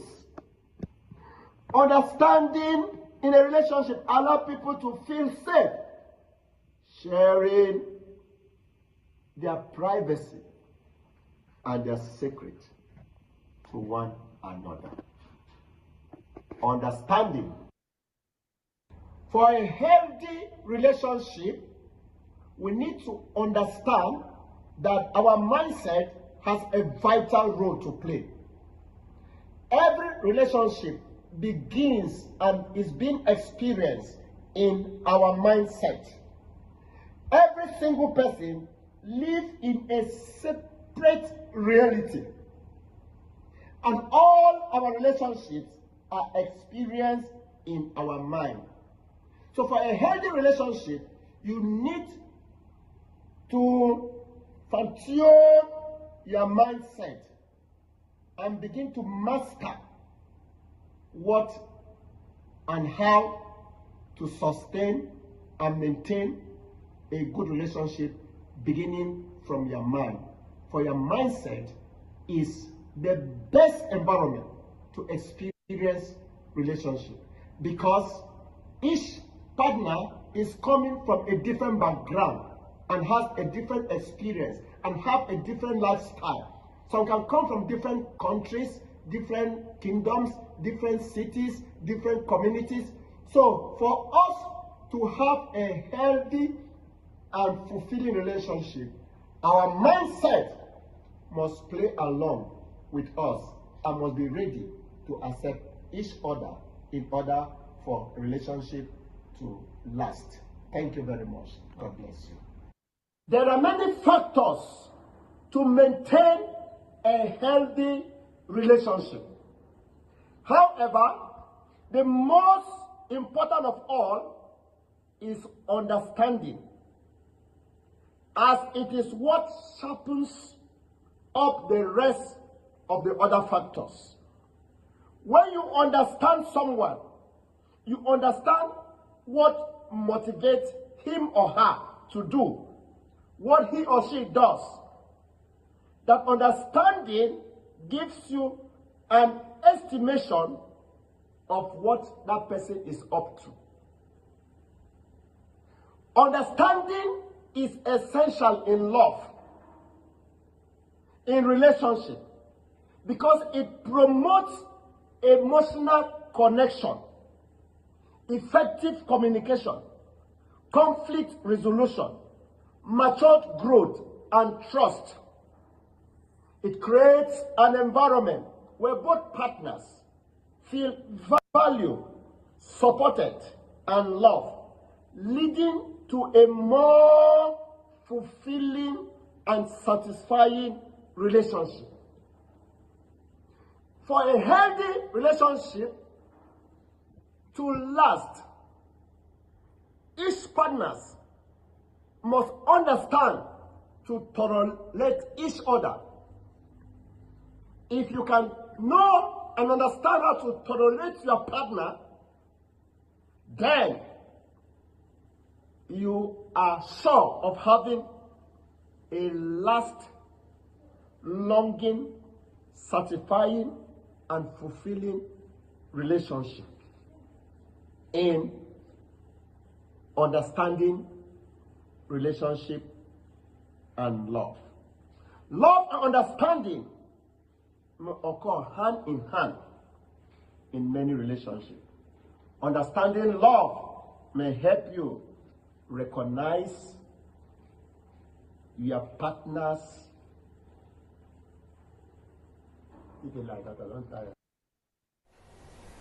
This involves recognizing that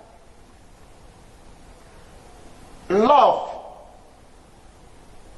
is a complex interplay between intimacy, passion, commitment, and open communication, where both partners actively work to understand each other's need, emotion, and perspective, fostering a deep and prospective connection built on trust, respect, and mutual care.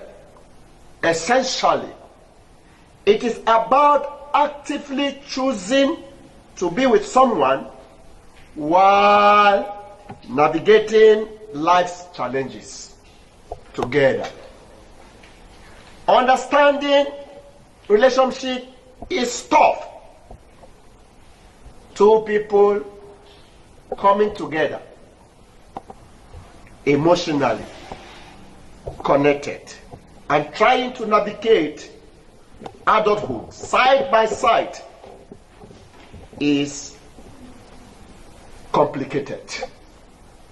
It gets even harder if there is a lack of understanding between those two people.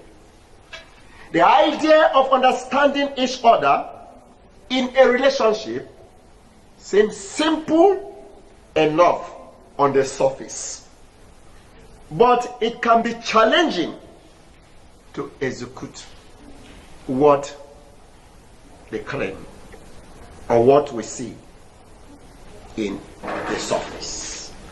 Understanding in a relationship is the ability to understand another person's perspectives and feelings.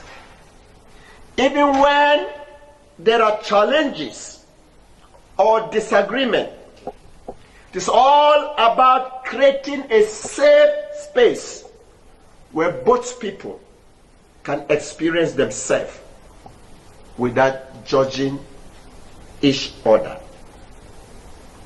Before I proceed, I would like to define understanding. Okay, so I believe that we have listened to Professor Cardinal Joseph Dominion from Nigeria, and we've learned a valuable information on understand and relationship and understanding. And I believe that is well presented. And we want to appreciate him once again for sending the video for us to watch. In our midst this afternoon, I've got my coach in the house. I know that I've mentioned Ambassador Agnes to speak next. And also we have Dr. Raphael James to speak as well, which my moderators are going to call you one by one. So Ambassador Agnes, can you hold for a second while I quickly call on... Okay, you want to go out? Do you want to speak straight away then? Okay, she's gonna come back. Okay. And Dr. Raphael James, can you give me a moment for me to check on Coach MJ Tolan from USA, because he cannot sit down for a long time due to health issue. Can I ask for permission from you, Dr. Raphael? Is that okay, sir? We can hear you. We can hear you. Okay. Coach MJ Tolan, are you here, sir? Okay. Hello, good morning. Greetings, everyone. Happy birthday in advance, dear Professor Queen Elizabeth.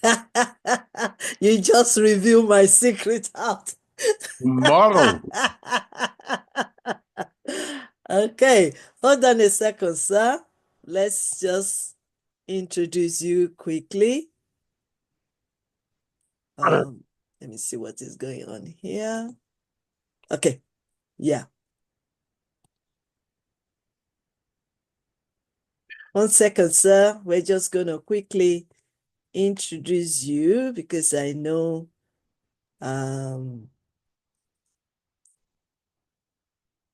trying to find out, think I've missed it somewhere, but please, can you introduce yourself to us properly, Coach MJ Tolan? And before you Well, finish, I will definitely get you the slides and show it to us so that people will know more about you, sir. You're welcome. So that we don't thank you waste so the much time. thank you so much, Dr. Queen, for the welcome. Thank you so much, everyone, for being here. Thank you, Dr. Raphael James, for allowing me to precede you. I had nothing to do with it. It was not a payoff. It was just timing. So please, my level of importance is way down below. So I don't want to come off like that. But I just want to say thank you. I'm glad to be here. Yes, I have recently gone through a health thing where I beat cancer twice. Thank God, praise the Lord. And I'm here today to talk about the power of self-development. The reason I wanted to talk about self-development is because it's been a great personal quest in my own life, and I have been able to instill this thirst and hunger and drive in others, thankfully.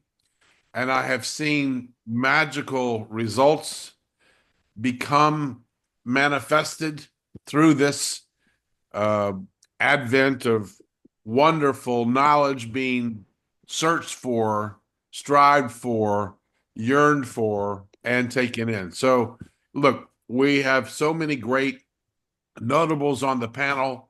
I'm very blessed to be associated with Yes You Can International for a number of years now, and it's my great pleasure to serve.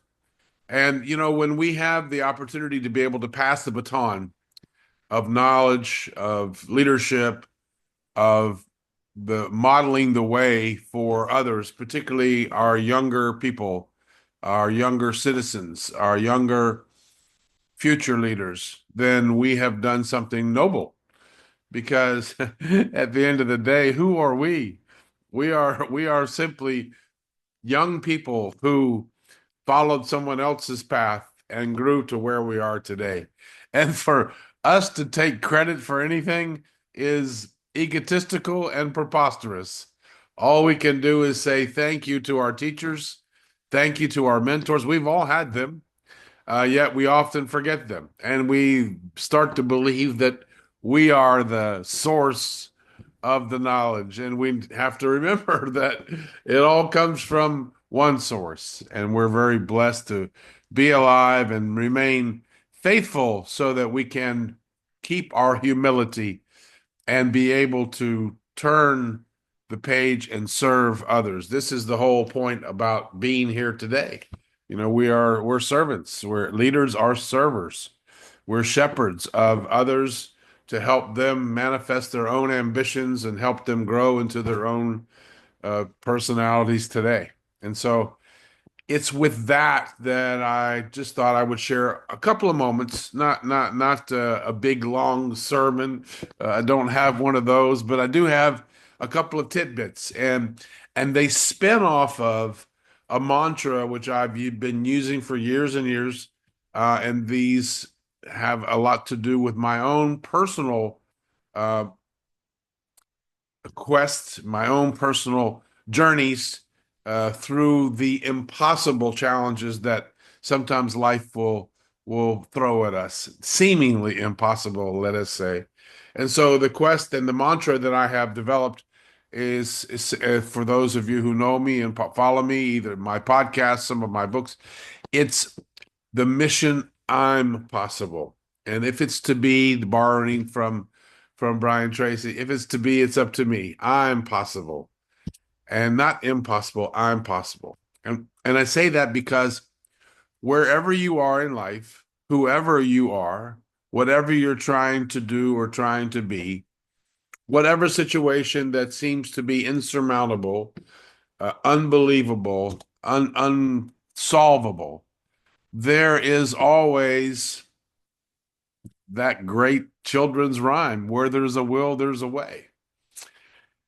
And so today I just thought, I would think about and help others think about, what is personal development? What does that really mean? Well, I think a few weeks ago, I was talking about my kids and how we've traveled in different parts of the world and how I've been able to, through the grace of God, been able to take them places and show them things, and that's inspired, my kids to become more, well, multicultural and more open-minded, and even to the point where my daughter's, taking a fancy for other languages, and now has, graduated with those credentials from university.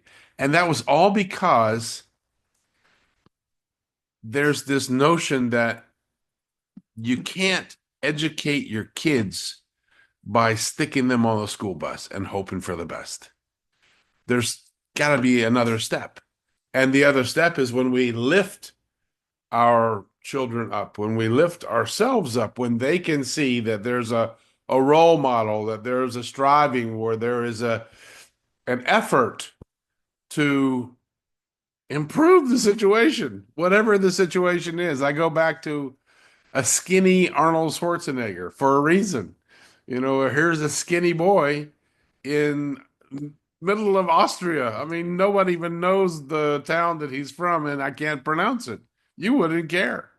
But yet this kid had saw a poster of a Mr. Universe, in his generation, and go, gosh, I wish I had muscles like that. And so how does he get muscles like that? So he starts to check it out. He starts to go take a deep dive, what we say today.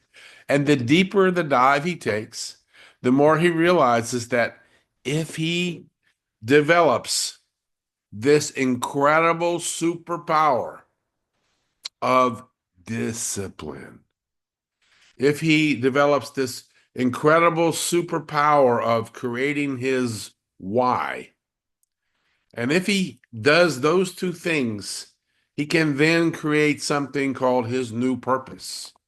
And his new purpose was to build himself up physically at the time, to build himself up and to become respectable. That was it. Respectable in the gym.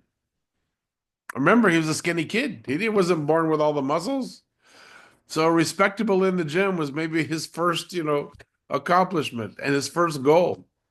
And as he went on, of course, the story, everyone knows his story. He became an incredible physical model. He became Mr. Universe himself. He became an action hero and in movies that, showcased his strength and his body and all the things that he aspired to do. And I use him because he's such a visual model. And that visual model helps us realize that he was not born like that. People, he wasn't. He developed himself. He had an idea and he developed himself. Now, how many people do you know who have also, instead of just getting on the school bus and taking what lessons life gave them, they went out and they sought information. They sought to be better. They sought to be better leaders, better speakers, better husbands, better fathers, better citizens. And today, there ain't nothing stopping anyone. I can remember, this is kind of funny, but some of you might not realize this, but I lived in a time where they had buildings with books inside, And they called these buildings a library. And then to get inside the building, you had a library card. And you had to show that card when you were able to borrow a book. Now, I'm really telling you this yarn of a story, but I'm trying to remind myself and others that, hey guys, there wasn't always Amazon at your fingertips. There wasn't always YouTube to be able to download or to be able to follow somebody. You had to make an effort. And, you didn't always have a car when you were a kid. You had to walk to the library. So if you wanted to know something, you had to make an effort. And you had to kind of ask yourself, well, why do I want to know that? Well, that's really interesting. I remember as a young boy, I wanted to be a paleontologist and an archaeologist. I couldn't think of anything more fascinating. This is way before Raiders of the Lost Ark movie came out, but I related to that for sure. But wasn't it interesting to be able to go to a library and get those books and look at those pictures and read those facts that somebody else had worked really hard to assimilate and start to collate so that I could assimilate?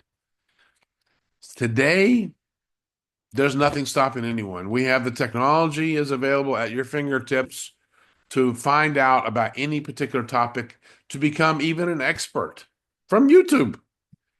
So we have nothing, as far as I know, nothing really, no real impediment to our knowledge. All we need to have is the thirst and the hunger to have that improvement. Why do we want to improve? What would it be like if we could? And our minds are tricksters. They're tricksters. They'll always tell us like, but you're not born that way. Or, just like Arnold Schwarzenegger, you'll never have muscles. Well, of course you'll never have muscles if you don't go to the gym. And of course you'll never go to the gym if you don't get out of bed on time. What do you mean you don't have time? Oh, well, what about if you go 2 hours early? Oh, but then you would have to get up really early. But how could you do that if you need more sleep? Well, what if you went to bed early? Oh, so then if I made some sacrifices and I made a plan and I developed a discipline, then I could get more done. Yes, indeed. Yes, you can. Yes, we all can. And so I know in my own personal quest, where a lot of the people in my age group, in my, late teens and early 20s, they were going out doing this and that. I was buying books. I was eating them and reading them like vitamins, like bananas from a hungry monkey. I couldn't wait to devour the next one, and I couldn't wait to gain the knowledge and perspectives of other great people, great authors, great and inspirational leaders who had gone before me and who I learned to look up to. So that's who we can be. We can be any person that we want. We can be that skinny Austrian kid who wants to have muscles. But why do we want to have those muscles? Why do some children who go eventually to school and then to college, why do they become professors and doctors? Is there nothing in their path that was it an accident? No, they are striving for something. They could be striving for recognition, for appreciation, for notoriety. They could be striving for all those things, or they might even be striving for something even more noble, which is the ability to be able to be qualified to serve others as an expert, as a mentor, as a shepherd. And that's why I'm here today. Because as someone who's been entrusted as a coach for Yes You Can International, I'm so blessed to be relied upon and counted upon to give counsel and to share ideas and share experiences on certain topics. But this particular topic, personal development, the power of personal development, are you kidding me? There would be no Coach MJ today had I not had those hundreds of books as my stepping stones as the points of my ladder. You know, how big is your ladder? How many steps up do you want to go? Or is 2 or 3, is that enough? Or do you strive for 10? And then what would it take for you to get 10 if you don't have the 10? But you know, I can't do that because we have this wonderful excuse of a word called because. And this because has prevented more people to do more things close to their potential than ever before. We all have this incredible potential. We keep reading about it. We keep reading that we only use a certain percentage of our minds, and that we have all this wonderful, magical potential, but yet so many people don't bother. And we even become vegetables in a way where we're just sitting in front of a Netflix and TV, and we're not doing anything to expand our horizons or to make ourselves bigger and better. I say, write down a picture of who you really would like to be if everything were possible. Somebody once wrote, and I said it on a stage once, what would you dare to do if you knew you could not fail? What would you have the audacity to do or try if you absolutely knew beyond a shadow of a doubt you could not fail? What would that be? Go ahead. Think bigger than you are. Go crazy. What would you dare to do if you absolutely knew you could not fail? And throw that word because out, because that's not going to work in this exercise. Have some fun. What would you dare to do if you absolutely knew beyond a shadow of a doubt you could not fail? Identify what that might be. Maybe write 4 or 5 things down. That's fine. It's not a competition. It's an exercise for your brain to think out of that triangle that you're in. And once you can do that, then you can say, well, okay, so if those are the things I'd really like to do, and that's who I would become if I knew I could not fail, what would I need to do today to start and begin to learn more about that?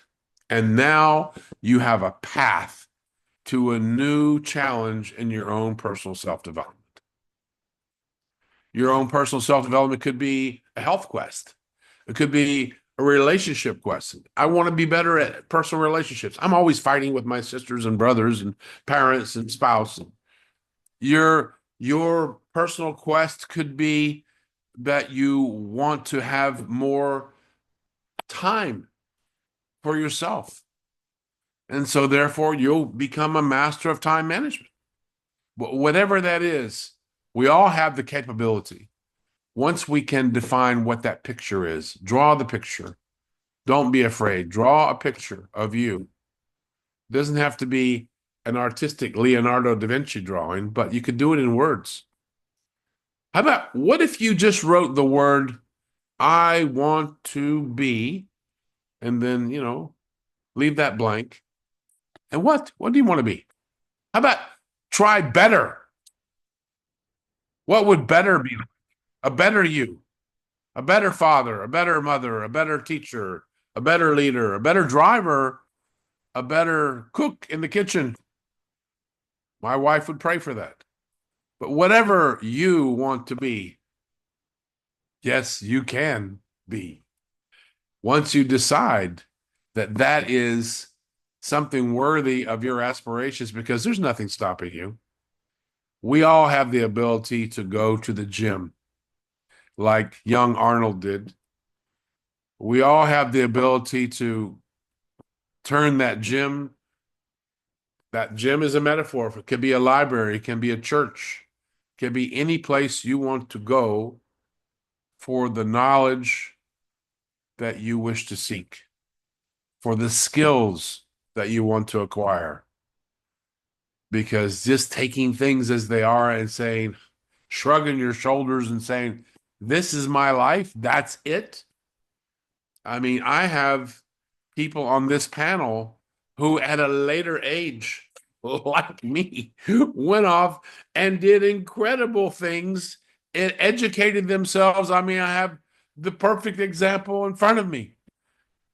Professor Dr. Queen Elizabeth Lucas, our founder, she certainly didn't come out of 18, 19 years old, go to college, get a university, and fix her degree. No, she had a whole different life path, but she was able to change and go back and improve herself. So we all have that ability. And through that ability, if we have that ability, then what else is stopping you? What else? Where are you going to run now? Because if it's to be, it's up to me. Well, where are you? If you're going to blame somebody else or a situation or a circumstance, then you're just trying to sell yourself. And I'm asking you not to sell yourself short. You can do it. Be possible. I'm possible. Yes, you can. Yes, you can. Yes, you can. Yes, you must. Thank you all. Blessings. Wow, amazing, amazing. Thank you so much, sir. Coach MJ Tolan. I've known Coach MJ Tolan for almost 5 years now, and we continue to work together in different platforms. And I'm so glad that despite the health issues, he's still on top of the game. He's still on top of the game. He's working hard. And I'm glad that even what he's sharing with us today on personal development, it also relates to how we take care of our body, how we take care of our mind. I like it when he said that he uses his money to buy books and read and study and develop himself. And I always say that I used to comment on that because it's very important to develop, to keep reading, transforming your lives. I personally, like I always say, that my wardrobe is actually full of books. I mean, that means books is more than clothes to me, and you can testify that on any of our masterclass. And where I am today is about what I have been doing with my brain, studying and researching and connecting to learn from our great professors, our great leaders, and also in improving. And if I can do it, I believe every one of us on this platform and whoever is going to watch this video later, they can, because it is yes, you can. I'm privileged to have both my mentor, Professor Dr. TPS from India on our platform, and Coach MJ Tolan from USA on the same platform with me this morning. Thank you so much. But there is also another person I need to introduce to you, very new to our platform, and I hope you will feel comfortable. I really cannot tell much about this man unless you you read his profile, which I'm going to show you, and then our moderator will be able to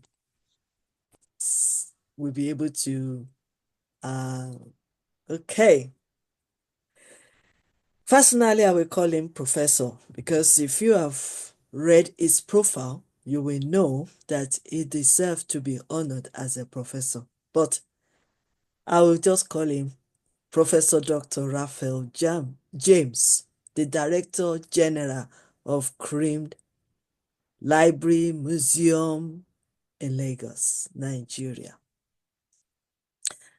Permit me to just read few of it, and I will show you the rest of the slide. Dr. Raphael James, he's from Abia State. Oh, sorry, one more second. There's something else I need to quickly show you, because we missed the profile of Coach MJ Tolan, my coach that just spoken to us. I will not miss that. So Coach MJ Tolan is a TEDx speaker, best-selling author, entrepreneur, podcast host, and leadership advocate. A lifelong student of personal and professional growth. He has created, consulted, and mentored numerous startups and business ventures, coaching over 7,000 business owners across 25 years, including myself. Coach MJ is an international keynote speaker, executive business coach, virtual presenter, facilitator, and mentor, specializes in business leadership. As an active entrepreneur, he continues to inspire and empower individuals and organizations globally. He serves as the co-founder and board member of the NGO's TimeForSharing.org, which empowers undeserved children in various countries. Since its inception in 2000, Time for Sharing organization has brought joy to over 16,500 children. After battling his own cancer diagnosed in 2020, his advocacy shifted towards supporting children with cancer through his Possible empowerment programs, chronicized in his book Dare to Be Me Through Cancer. It brings hope and courage to children fighting their own battles.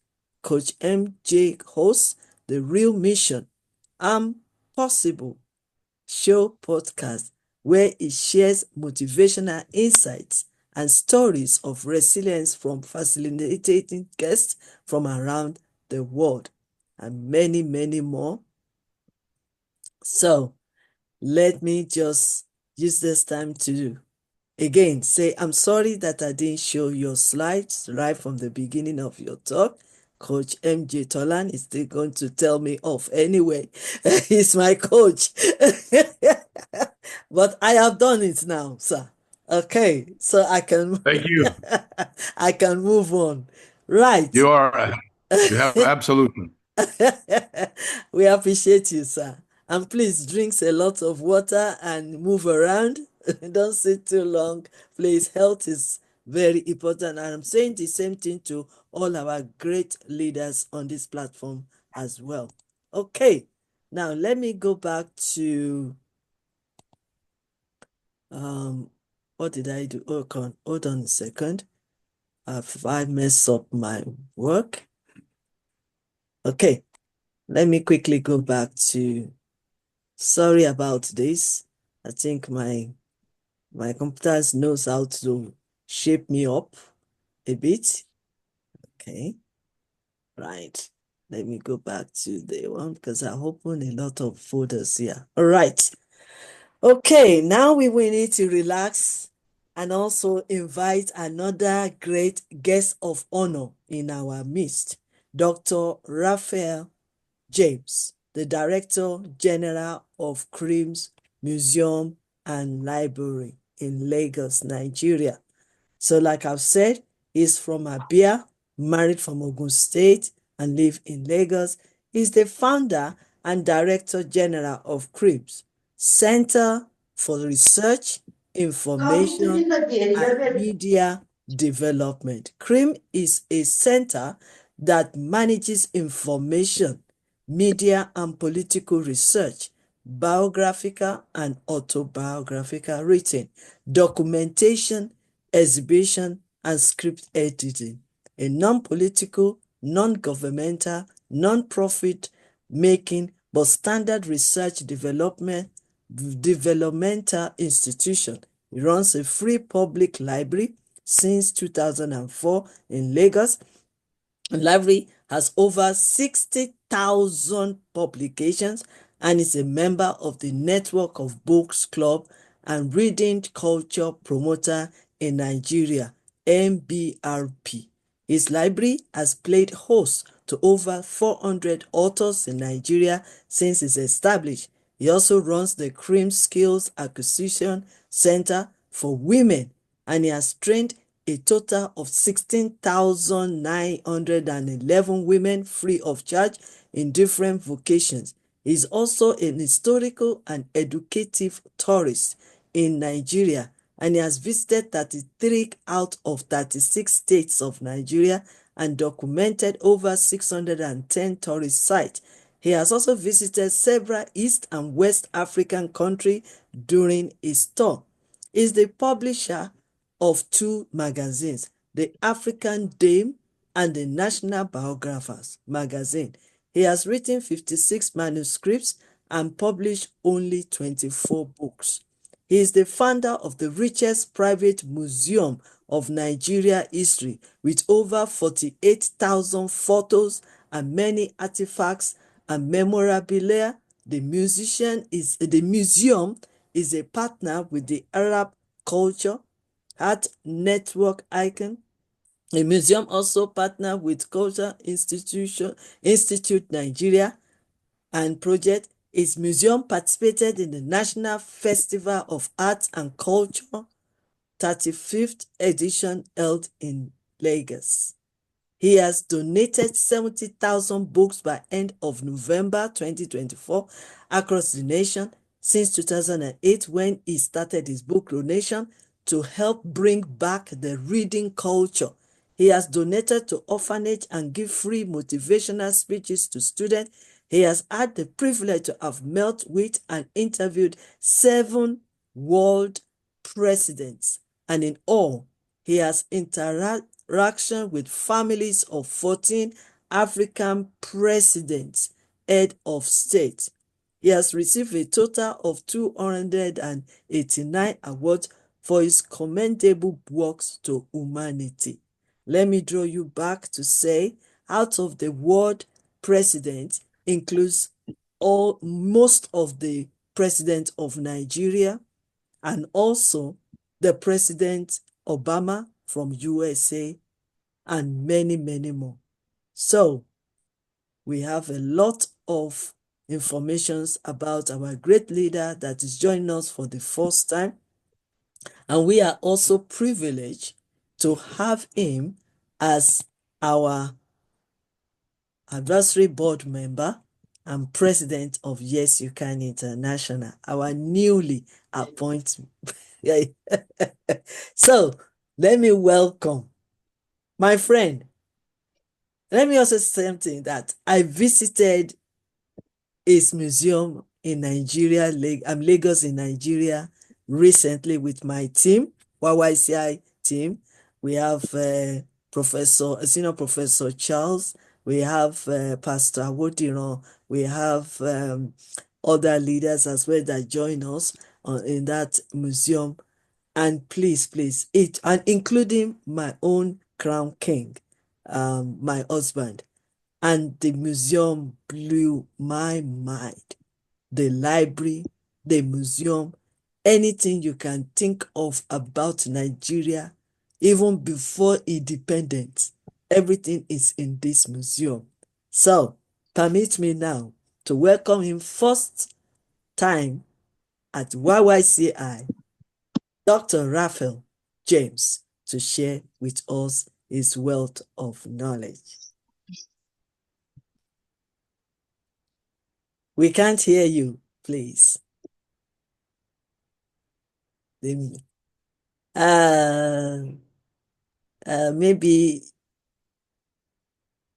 okay.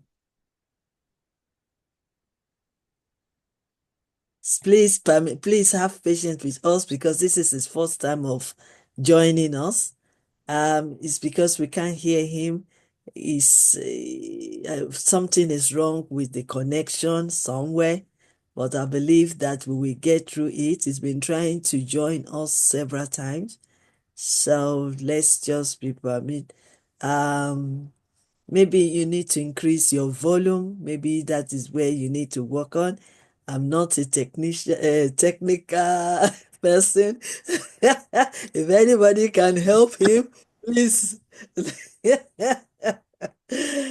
Okay.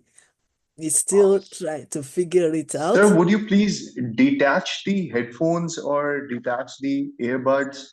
Maybe they would have a No, he connectivity doesn't problem. have the headphone. or the earbuds as well, right? Okay, yes. Can you remove that? Yeah. Can you remove that, Can you please? please remove that and speak from the microphone of your mobile? That would be better, I guess, because there's a Yes. problem with its microphone, I guess. Yes, microphone. Can you switch off their microphone and Talk straight from the mobile. Thank you, sir. straight from? Okay. All right. Or do you want to try to? Please bear with us for a moment while he's trying to figure it out.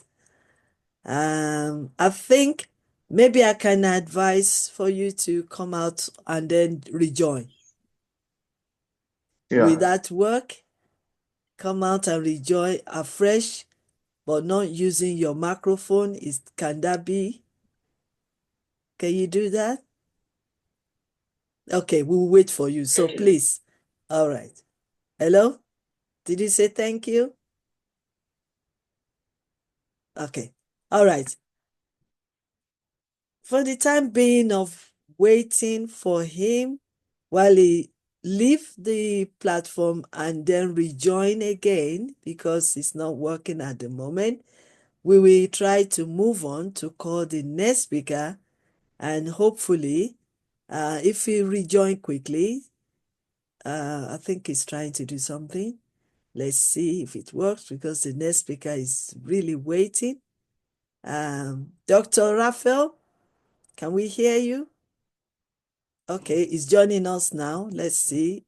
Hopefully that will work. You know, this technology, we have to overcome it. This connection is not easy, but it's easy because we can control it. I just heard a statement recently. They said, what man made can be corrected, because it's the man made. So, can we hear you now?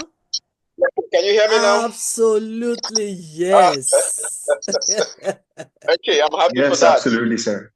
Okay, I'm very sorry about that. I was trying to use my laptop initially. I think the problem is with the laptop, so I have to switch over to my phone. Okay, hold on a second. Let Dr. Stephen welcome you to the platform. Okay.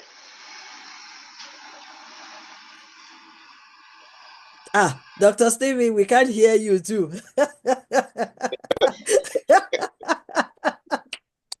Interesting. It's really my honor to introduce Dr. Raphael James. He's from Nigeria, and he's an exceptional individual, a great leader and expert on mindset who has dedicated his life to transforming relationships and empowering others. He's not only a remarkable leader, but also a mentor, always guiding with profound wisdom and wealth of knowledge. His insight into power of mindset have inspired countless individuals, helping him to achieve growth and success in their personal and professional lives. So we are always pleased. We are pleased to have him with us today, and we would definitely learn from his experiences, his wisdom, and he would definitely enrich us. Please, we welcome you, sir. Thank you so very much, Dr. Stephen. I am glad to be part of this platform. And I've come to believe all my life that, yes, I can. So for me, this is an interesting family to join. And I must say a very big thank you to Professor Dr. Lucas for inviting me and making me to be part of this platform. I've been given a topic to talk on, understanding relationship and love, and I want to go straight to it because I know I've chopped into my time because of my microphone that wasn't working. I'm going to be talking, I'm going to use myself as a practical example. My marriage now have been about, my marriage is about 26 years old that I've been married. And what we've tried to do in the family is to build what I would describe as a united family. From Nigeria, where I come from, we have basically we have different tribes, but there are three major tribes. We have the Igbos, the Yorubas, and the Hausas. And I come from the Igbo tribe, and my wife comes from the Yoruba tribe. There are just few of us that have intertribal marriages in Nigeria. because most time we have this misunderstanding of tribal cultures. So a few times you get to see somebody who is having an intertribal marriage, it becomes a little bit challenging living and having a very happy home. And that is why most times I like to talk about my home to people. I met my wife, and interestingly, the first day I saw her, I told her she was going to be my wife. It was like a joke, you know, but it turned out to be exactly the way we made the joke, and we've lived together for 26 years now. We have 3 wonderful children. I must say that we've had our challenges at home. Now, the first time I can recall that when we got married in, newly, 4 months into our marriage, we had what would have become our first misunderstanding. And what we did was we had a Cold War. A Cold War in the sense that for like 2-3 days we didn't talk to each other. But I was making sure of one thing: I never rejected my wife's food. So even when we're not talking to each other, I make sure that if she takes the pain to make food for me, I'll take the pain to eat her food. Then after about 2-3 days, we settled the Cold War. We started talking again, started talking and playing the way it used to be. Then after some time, we had a Cold War again. In fact, under the first 1 year of our marriage, we had Cold Wars like 4 or 5 times. And I called her and I said, okay, let's work at something, because 2 of us are raised from 2 different cultures. We came from 2 different family backgrounds. We were brought up differently. We had different kinds of education. There are bound to be clashes, which is actually what happened to most homes. And that is where the topic, understanding relationship and love, comes in. So we needed to work out a solution, something that could help us to grow and remain united. So we made an agreement that no matter how angry we are with each other, we must settle whatever the misunderstanding is before we go to bed. Now, it could be a little bit challenging. It could be a little bit difficult because, I mean, if you had actually quarreled with your partner and you have to now go back to your partner and try to make peace. A lot of reason could be could be margin on why you're trying to make that peace. But then it worked for us. It worked for us to a point where we don't just make peace before going to bed. We had to hug each other and give each other a peck before going to bed. And that has helped us a whole lot to grow up. And I remember I actually also passed that to my children. It became a tradition in the house that every time I see the kids, we chop knuckles, we hug each other, and sometimes we just share a peck among the children. So for me, with what I've experienced today, if I'm to talk about understanding relationship, one basic thing that I've always looked at is the fact that you have to learn how to understand your partner. You have to learn how to endure because challenges are about to come up. You have to learn how to bend. Bend in the sense that you can't please your partner all the time. Your partner cannot please you all the time too. So find out what are the challenges that comes up and what can you do to let peace reign. As most of us are getting older, I've also come to realize that for every time that we are tensed, for every time we have misunderstanding, it affects our health. So if you don't want to do it because you want to do it for your partner's sake, you also want to do it for your sake. If I have a misunderstanding with my wife and we're not talking, it gives me, my whole system becomes hot. And the only way to settle it, for example, I don't take alcohol. So I'm not the type who wants to say, okay, I want to go to the beer parlor and go and sit down and take some alcohol and get refreshed and come back. No.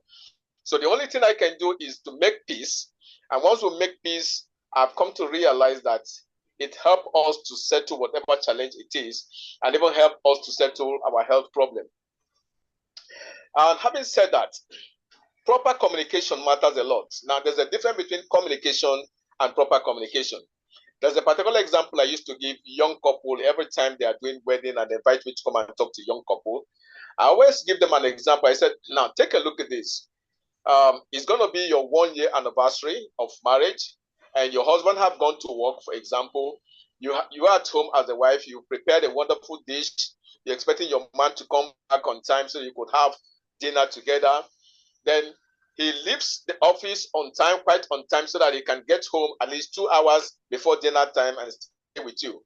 The moment he takes off from the office, his vehicle develop a problem. And because he is trying to make you happy, you put a call to him and he tells you, oh, my darling, I'm on my way coming. Now, the mistake he has made here was that he's supposed to tell you, oh, my darling, I am coming, but there's a breakdown of my vehicle. Now, because he did not state it out to you that his vehicle break down, you don't know that the vehicle broke down. So he sits down while he's trying to put the vehicle in order. And unfortunately for him, his phone battery runs down and the phone goes off. And you're trying to reach him again, the phone is off. He can't come home because his vehicle is broken down and he's putting his vehicle in order. And you are now confused, you're lost, you're thinking, where is he? He spends another 4 hours trying to put the vehicle in order. Eventually, he succeeded in doing it, and he gets home around 10 p.m. You're tired of waiting. You're frustrated waiting. And he walks in, and with his sleeves, he has removed his shirts halfway because he was working on the vehicle. And because you don't know what he has gone through, and he did not tell you what he was going through, there's bound to be misunderstanding. And the only way this misunderstanding would have stopped is for if he had told you, oh, my vehicle got broken down, my battery is also running down, but I'm doing all I can to get home on time. That would have given you a clue to know that, okay, he has a challenge he's going through, you're waiting for him. This is me talking about proper communication. There was communication because you called him, he picked, we talked to each other, but he did not define to you the challenge is going. And this is part of what have affected a whole lot of homes. Lack of proper communication. So once we can build lack of proper communication, it helps home, it helps building understanding very much in relationship. Another thing is trust. You need to trust your partner. No matter the situation, no matter what happens, once there is lack of trust in the relationship, it is going to be very difficult for that relationship to grow. We are individuals, and because we are human, things are bound to happen. You might have told yourself that, okay, no matter what happens, I want to be very disciplined. Temptations are out there. If your partner trusts you, no matter the temptation your partner is going through, that trust will help you to fight the temptation. If you are in a relationship or in a marriage where you are not trusted by your partner, there is nothing you're going to do that is going to work. You drop your phone, your partner wants to go through your phone to go and check what is in your phone, definitely there's going to be challenges. So those are the things that one have to look out to: proper communication, trust in a relationship, believing in each other. You have to actually believe in your partner. Some of the times we come up with crazy ideas of what we want to do. The only time these ideas can actually work very well for us is if your partner actually trusts you and believe in what you're doing as time is going on. But if we don't trust and you don't believe in your partner, even to work or to function might become a challenge. So for me, these are the basic things that we can do to build understanding and love in any relationship. I don't know how many times I have said I don't speak more than others have been speaking, so I want to round up at this point in time. Thank you so very much for this opportunity. All right. Thank you so much, sir. We really appreciate you. It's not about how long you speak. It's about the quality in your speech. And the fact that you have used your personal experience, that makes it more beautiful. Because sometimes we want to be real and we want to share what we know or what we experience. And that is really, really very important. And we appreciate you for joining us for the first time. Now you can see what we're doing. Today might be the time when we've been making some simple mistakes, but bear with us. Technology is one thing, human beings are another thing. So we are all men. Exactly. We have the right to make mistakes. And because we are trying to be more genuinely in whatever we're doing. And we want to appreciate you, sir, Dr. Raphael James. Can you tell us before we release you? Before we release you, can you tell us briefly about the cream? We are so fascinated because we are learners and we want you to give us a taste about the cream museum. Hello? about the Cream Museum.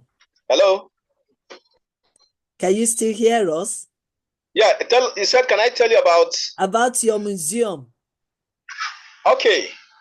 My museum, well, not even my museum now, because it's now our museum, because it's the Museum of Nigerian History.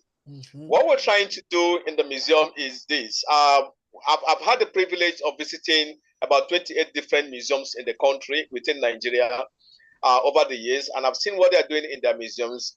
And we just felt we should do something a little bit different, a little bit unique from what they are doing. Most Nigerian museums focusing more on artworks, but I am of the opinion that Nigerian history is beyond artwork. So because of that, we started looking at what are the things that we have used over the years that can actually tell the Nigerian story. And that was the whole concept of us starting the Cream Museum of Nigerian History. Our museum is about 12 years now running. Our museum is about 12 years now running, and we've been collecting items that you might not find in other museums. For example, is in our museum, you can find practically all the Nigerian currencies that have been used over the years. Our oldest currency is dated back to 1910. So from 1910 to date, we have all Nigerian currencies, banknotes and coins that have been used in Nigeria.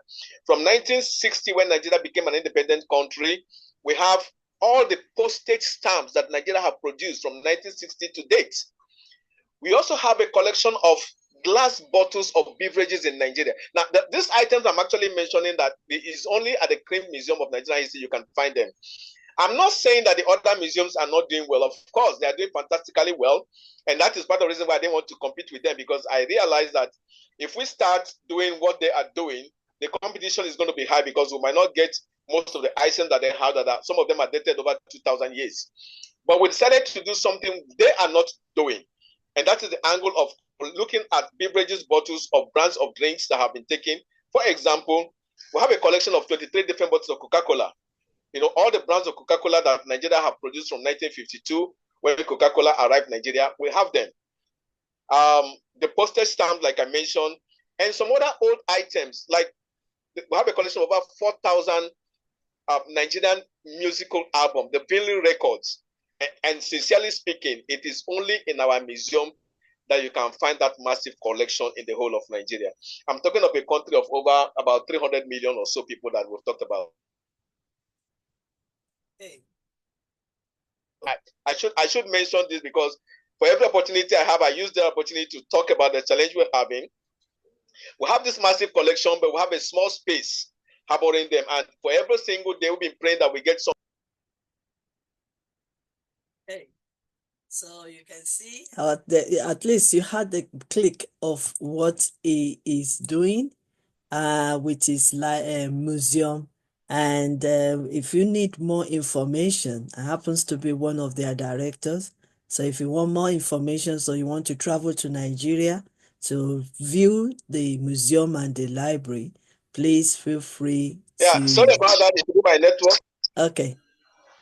Okay, continue briefly, please. Yeah, so like I was saying, it's only in our museum that you can find all the things I've mentioned. But we keep praying that someday we're going to get a bigger space to put those things on display and tell the whole world the story of Nigeria, the way it has happened from time immemorial. Thank you. So that would be enough of what we need to listen to. Thank you so much, sir. We appreciate you joining us today and sharing with us on that relationship topic, and also sharing with us with the Cream Museum. Thank you so much, sir.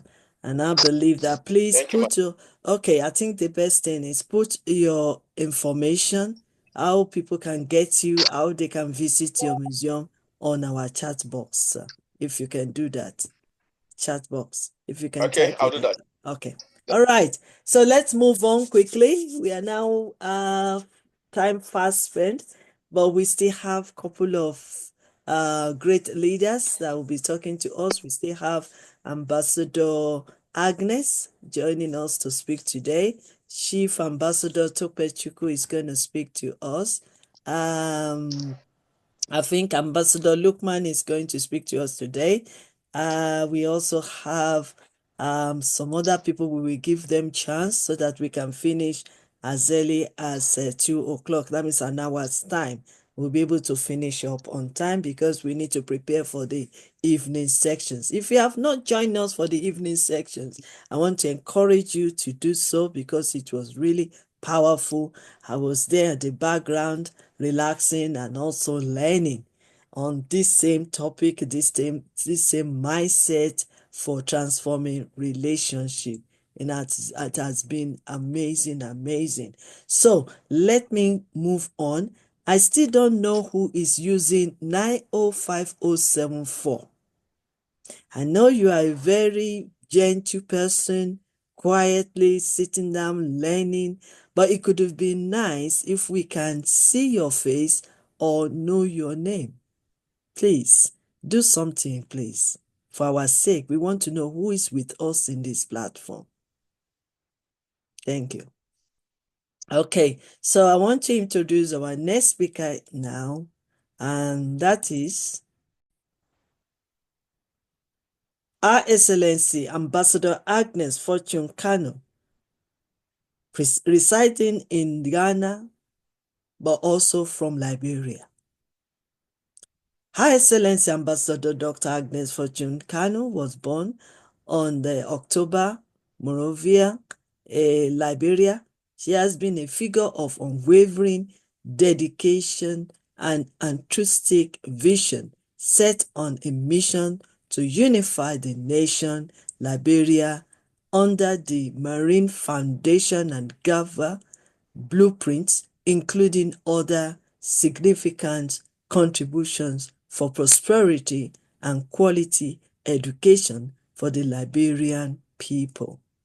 So permit me to share some of our information, if you can read through, which is very important because there's no time to be reading all this amazing information about this powerful woman.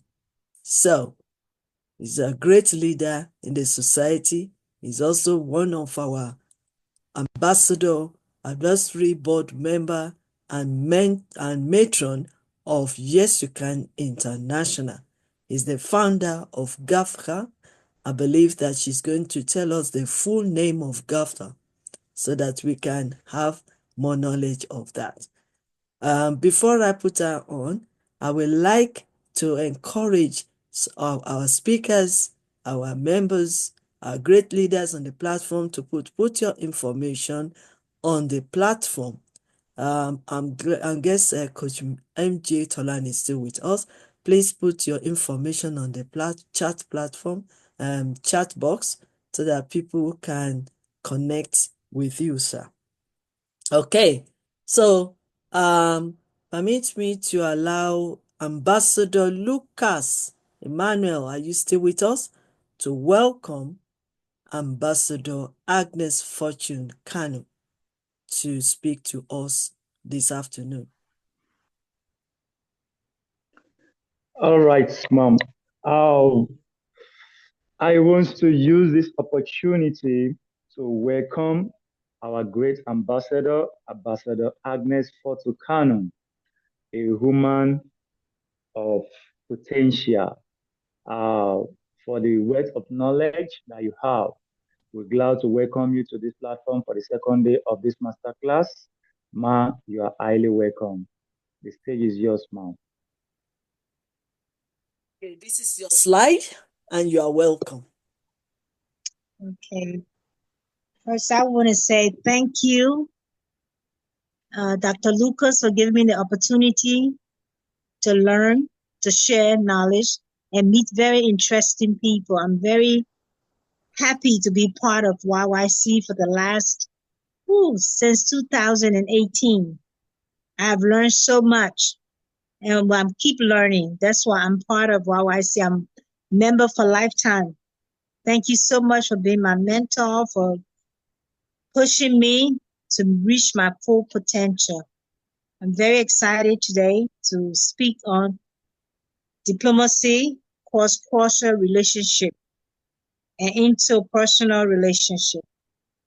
It's very important. Why I picked this topic, because of when they were having an election in Liberia, we had a lot of issue with relationship, diplomacy, culture relationship, interpersonal relationship with the Muslim, the Christians. So I want to enhance the understanding. So we have to, can we go back there? Enhancing the understanding, developing culture compliancy and relationship building skills, promote effective communication, foster global citizenship. Okay. In today's introduction world, relationships are critical for personal, professional success. Diplomatic, interpersonal, and cross-cultural relationships are essential for building trust, fostering corresponding cooperation, and resolving conflict. The lecture will explore the key concepts, principles, skills required to understand and navigate these complex relationships. Cross-cultural relationship. Definition. Cross-cultural relationship refer to interactions between individuals from different cultural backgrounds. Skills. Cultural intelligence, language skill, noble awareness, cultural awareness, open-mindedness, flexibility, effective communication. These are the keys, the key principle for understanding cross-relationship, cultural relationship. We must be able to communicate effectively and get to know the individual, the backgrounds, because there are a lot of different culture and a lot of different background. We have Muslim, we have Christians, we have non-believers. All these things play a major role into cross-cultural relationship. So we must know the key, the skills, cultural intelligence, language skill, and the awareness is very important.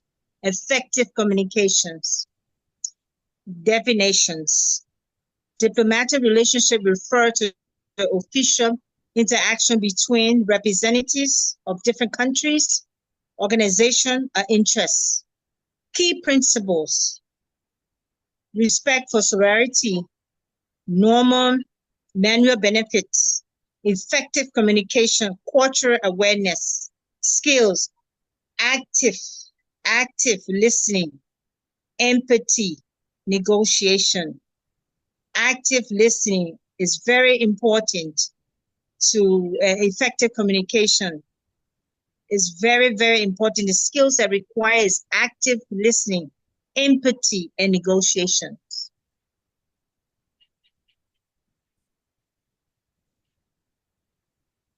Okay. Interpersonal relationships. Interpersonal relationship refers to a personal connection between individuals, including colleagues, friends, and family members. The skills, assertiveness, active listening, empathy. Key principle, trust, effective communication, conflict resolution. You see, in every term, effective communication is the key. Empathy is the key. Listening and to be able to solve conflict resolution. It's very important. This is our daily life we live on. We live by these principles. If we don't have empathy, we are not active listener, and we don't show no empathy for each other. Effective communication, we have to be able to listen and communicate effectively, because there's always a barrier. When I'm not listening, I can't communicate. So I have to listen in order for me to communicate effectively, to be able to solve come up with a conflict resolution. So the key in every panel you can see here is effective communication, empathy, and to be able to listen.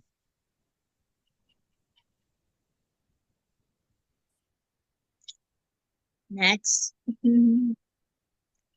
Interaction of the three: international diplomacy, business and trade, conflict resolution and negotiation, personal and professional development. Diplomatic, interpersonal, cross-cultural relationships are essential for personal and professional success. By understanding the key principle and keys that are required for each type of relationship, individual can build trust, forest cooperation, and resolve conflicts effectively. That is the last line on the conclusion. Okay. Yes. So, we spoke about diplomatic relationship, cross cultural relationship. It's very important. Empathy is like the key word to this. You don't need a genius to understand it. It's empathy, a listener, an effective communicator, and be able to resolve conflict. Because that is what we are here for as diplomats, as ambassadors. We should be able to resolve conflict. The only way we can resolve conflict is by listening and by being effective communicators. If we cannot listen, we can't communicate. And we must have empathy. Empathy is the key, because if I'm listening to your story and I don't sympathize with you, I don't see where you're coming from, then we have no common ground. So it's very important to understand that, because we are in the communities, we're dealing with youth, we're dealing with a lot of other individuals, as far as different religious background, different cultural background. And like last week, we had an issue with early girls' marriage. There are certain places in Liberia that once a girl becomes a woman, she's 13, she's allowed to marry. The parents will give her away. But that's their culture. That's something they have been doing. So how do we try to stop that? When we go into that community, we are showing we have to listen. We listen to they listen to us, and there's an empathy, and we just have to just break that culture. We let them know girls need to go to school. It's okay for they will get married. Even we had to come to a conclusion. Okay, if somebody wants to marry her, they can wait until she's out of school. So that's how come we came to a really conclusion on that. They agreed to that term because a lot of girls was getting married at an early age, and that's their culture. That's something they have done in years to come, and nobody can change that. But we reached a resolution. We solved the conflict, and we have agreed to let the girl continue education. And once she gets to a certain age, she's out of school. If she wants to continue with the relationship, then it works out. So they agreed to try that. So these are things we call communicating with the different culture, different background, understanding different backgrounds, and empathy that comes across to show them that we care. We are not here to change your culture. We're just here to make it better for everybody. Amazing. Have you finished? I think so. My 15 minutes up. I'm trying to beat my deadline. Okay, thank you so much, Her Excellency Ambassador Agnes Fortune Kanu.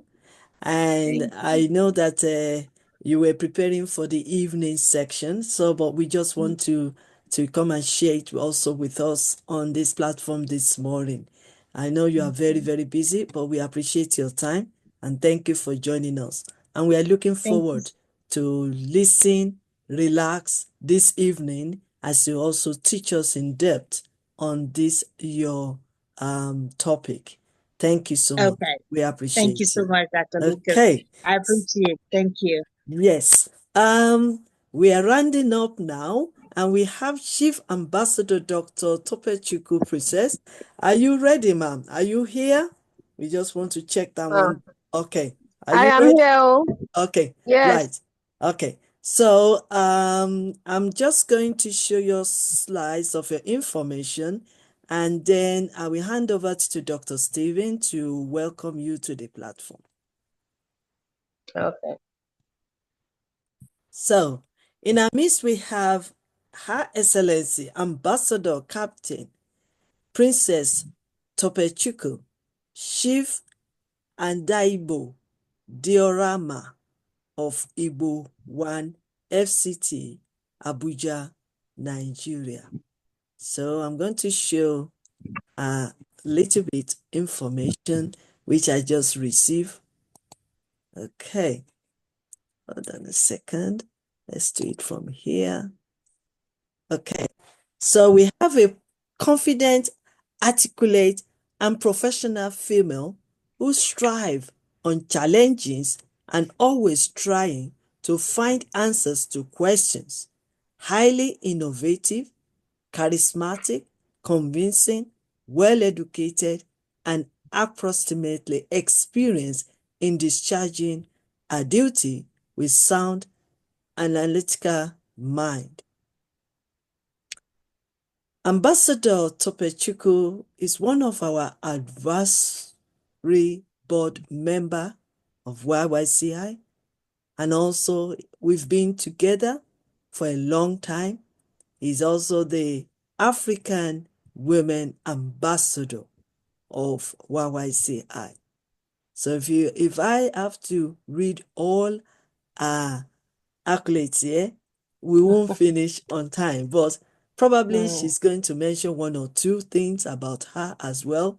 So I hand over to Dr. Stephen to welcome Ambassador Chief Dr. Topechukwu. Thank you so much, YD, Professor Dr. Queen Elizabeth Lucas. It's my distinct Can you pleasure. open your camera, please? Chief Ambassador Topechukwu. It's my distinct pleasure to introduce Her Excellency, Chief Ambassador Topechukwu. And she's truly exceptional individual whose contributions to the field of mindset and personal growth are unmatched. As a leader, she has demonstrated remarkable vision, shaping and guiding others with an unwavering commitment to transformation. Her expertise in cultivating meaningful relationships through mindset is both profound and transformative. Beyond her accomplishments, she is cherished mentor, offering her wisdom that resonates deeply and empowers others to reach new heights. We are honored to have her with us as her presence continues to inspire, enrich, and elevate those fortunate enough to learn from her experiences. You're more than welcome, ma'am. Please, the stage is yours. Thank you. Thank you very much, Dr. Camera? Stephen. Can you open your camera, please? You've done that already. Please. I applied something, so that is my problem. I'm having heat rashes, so I apply. Okay. All right. Okay, you can just speak. Me then okay. You can just continue because the time is really running out. All right. My name is Chief Mrs. Ambassador Dr. Topechukwu Princess, and I've known Her Excellency Professor Chief Ambassador Dr. Elizabeth Lucas Afalolu Nora One of Abuja. She is a personality to reckon with. In fact, I thank God for meeting her, and since I did, my life has not remained the same. And I want to thank all the able leaders and the speakers, those who have spoken. I know I've learned a lot from their wealth of knowledge. And being a member of this great organization that is going far, that is YYCI International, I am privileged and I thank God for being a member, and I will remain a member till I die. I want to say that Y.Y.C.I International Academy Masterclass and YYCI Transformational Leadership Conference is a top notch that cannot be equated. I have really learned a lot. And my topic today is understanding personal development in relationship. If I can sound a little bit spiritual, Amos chapter 3 verse 3 says something. It says, can two work together without agreement? And the answer is no. Two persons cannot work together without agreement. And that is why if there is no development in relationship, there will not be relationship at all. The relationship will not work. I enjoyed the last two speakers because he made reference to his marriage, his personal life. And I'm going to toe the same line too. When I got married, I'm a teacher by profession. I got married to a man from Onitsha. I am an Igbo from Nigeria. I'm an Igbo tribe, Anambra State precisely. I was brought up in a very confined manner. I was trained in a convent to become a reverend sister. But my father, being a chief, refused. The time he's supposed to sign my form, my father refused signing the form. And that is why I found myself in marriage. The day I was leaving the convent, our Reverend Mother, in the person of Irene Nwachukwu, says, Princess, go and become a reverend sister in your husband's home. And marrying a man from Onitsha, some of you who are Nigerians know who they are and how they enjoy life. My husband is one that likes life. He likes enjoying life. He likes clubbing. So we are somehow direct opposites. I loved a life of prayer, a religious life. But he's a social man. And in marriage, coming from different background and coming from different understanding, different trainings, it is not easy unless God should be the third person. And after God, this personal development is another thing that can save us in our relationships and probably in our marriages too.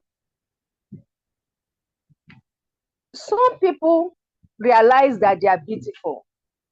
Some people realize too that they have good jobs. Some ladies too comes from affluent homes. Some very intelligent. And most of these people, they carry these things into their relationship, into their home. Can you imagine that sometimes my husband will tell me something when I find him in when he's cheating, he will tell me that, don't you know that you married a handsome husband, and that if he does not chase women will chase him and he cannot say no to them. You can understand that kind of thing. And that always puts me off. Most often we'll have about how many years into our marriage, he doesn't assist me in anything. I'm the one doing the work. I'm the one bringing money home. I've never showed him one day that, okay, I've never disrespected him, that he's not doing this, he's not doing that. But sometimes just begging him, come to the kitchen, at least sit down, gist with me, let me do the work. He will tell you no. That his father never enters the kitchen with his mother. You know, that kind of a thing. Yet he's an intelligent person. Yet he is educated. I said, why will he say something like that? You know? But most often, for the relationship to work, sometimes I do advise women that in a relationship, there must be a key holder. There must be somebody that has made up his or her mind that, you see, this relationship, it must work. If not, the rate of divorces every day will be too alarming. Even now is alarming. Even now is happening. But if everybody should have a carefree attitude that nothing should, if anything wants to happen, let it happen, then you know that every day we'll be recording more than thousands of divorces in the world. So having said this, I want to say that personal development in a relationship refers to the ongoing process of individual growth and self-improvement that happens within a romantic partnership, where both partners actively work on becoming better versions of themselves, just like in the case of my marriage, which in turn strengthens the relationship by fostering deeper understanding, communication, and mutual support. It is not just about growing together, but also about supporting each other's individual growth journeys. Now, we have some aspects of personal relationship, personal development in a relationship. These aspects are classified into about 5 or 6. Number one that I noted is individual growth. Each partner works on their own personal goals and areas for improvement, like developing better communication skills, managing stress, or pursuing personal interest. In this, I will say that in a relationship, we should be mindful of what our partner likes. Like in the case of my husband, I realized that he likes good food. And thank God I'm a good cook. So anytime he wants to eat, that is one thing that brings him home. He said he doesn't like eating outside because his wife knows how to cook. So if we don't know how to do these things, we should learn them. That is part of personal development.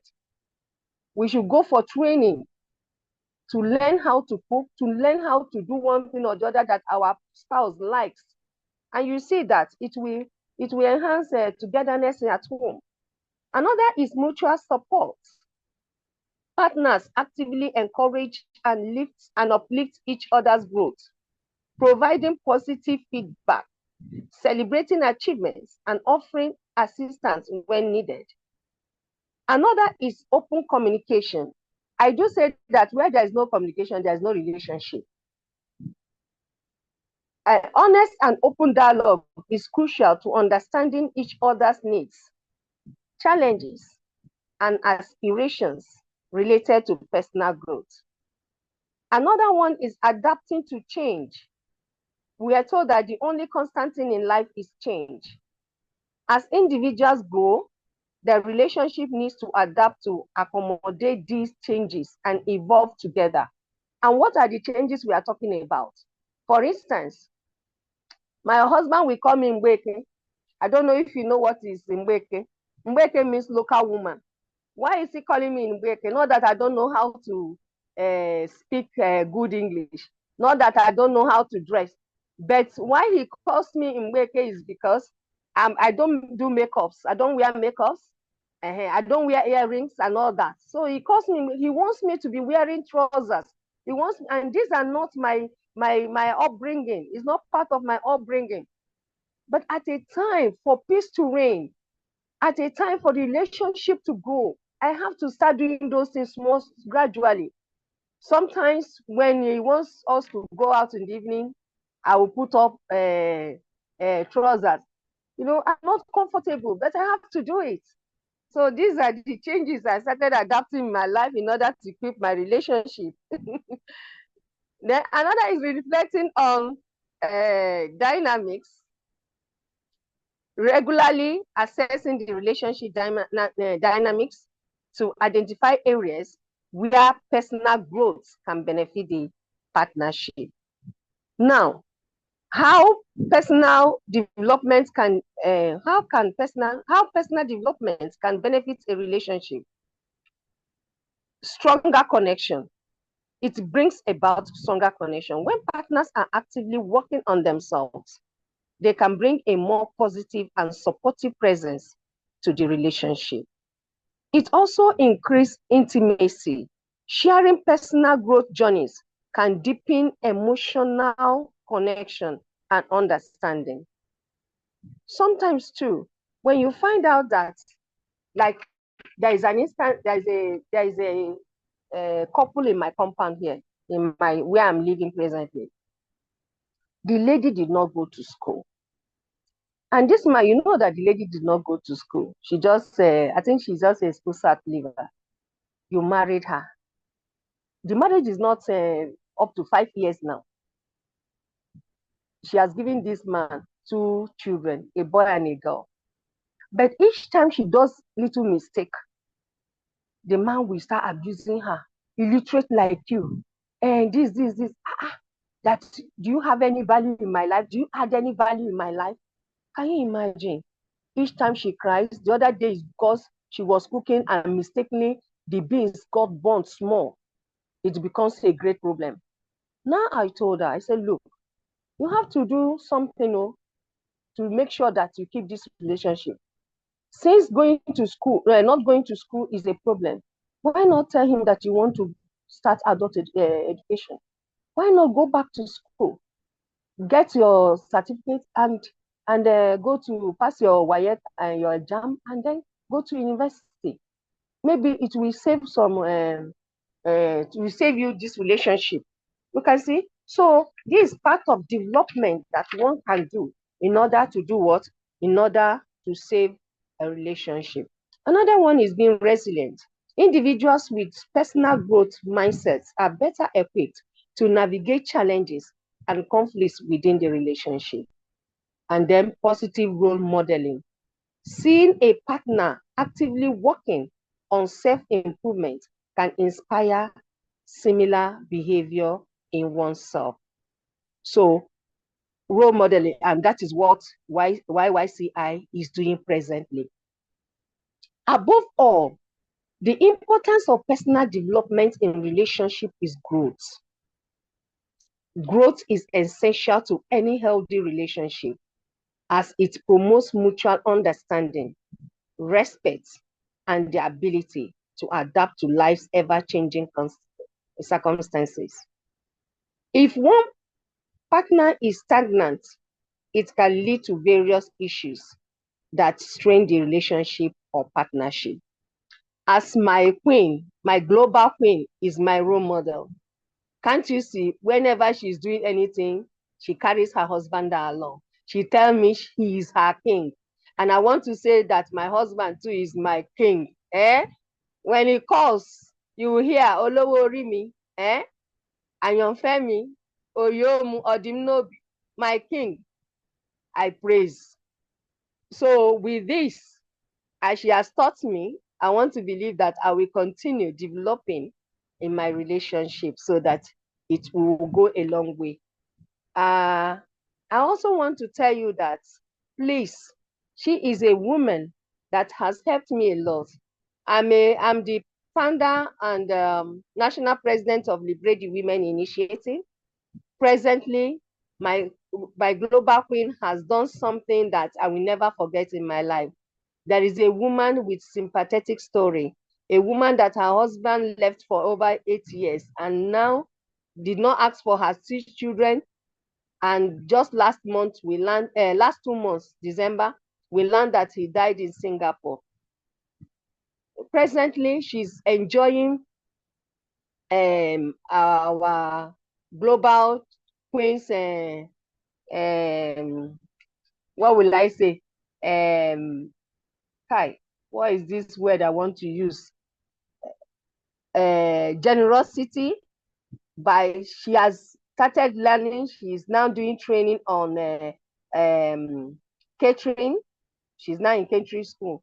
And the person sponsoring and paying for everything is our global queen, the director of YYCI International. Please help me clap for her and thank her. And I strongly believe that many relationships and marriages can be transformed through this platform, considering the wealth of knowledge displayed here.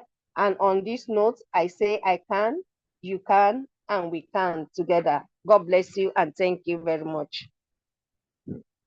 Thank you so much. We really appreciate your time. Even though the last statement, I wasn't expecting that. But anyway, we thank God because we like to do something in our secret place, not exposing those kind of things out. Well, thank you for sharing with us. We really appreciate you. I wish I could see your face. I know your camera was on earlier today, but I believe tomorrow you are going to join us again and I can see your beautiful face and you are going to dress up in your royalty because it's somebody's birthday tomorrow and I know you want to celebrate with that person. So, Chief Ambassador Dr. Topechukwu Princess, thank you so much for sharing your wealth of wisdom, knowledge, and even your personal story. I mean, it's amazing story, and we've learned from those stories as well. And I believe that yes, we can continue to build ourselves up. We continue. That is why we are transforming our relationship. We are transforming our lives. We are transforming our leadership. So thank you so much for sharing with us this afternoon. Thank you very much, ma. The time is really fast spent, but we still need to do one thing or the other. First of all, let me acknowledge my own auntie, Ambassador Polatito Ladapo Ayola, who will not be able to speak to us today because I guess she will be discharged from the hospital today. We thank God for prayer answered. But hopefully she might be able to join us tomorrow live by God's grace. So I want to say thank you, ma, for tuning in. Before I also hand over, I don't know if 905074 can open its camera or to speak to us. If not, maybe next time, if we can know you better, we'll be able to invite you to speak to us. Also, I would like to welcome Ambassador Lukman Nuruddin Adeniyi to quickly share with us before we can hand over again to our chairpersons to do their round of speech, and then we'll be able to call our mama, Dr. Samina, to round up for us. Okay, Ambassador Lukman Nuruddin, the stage is yours.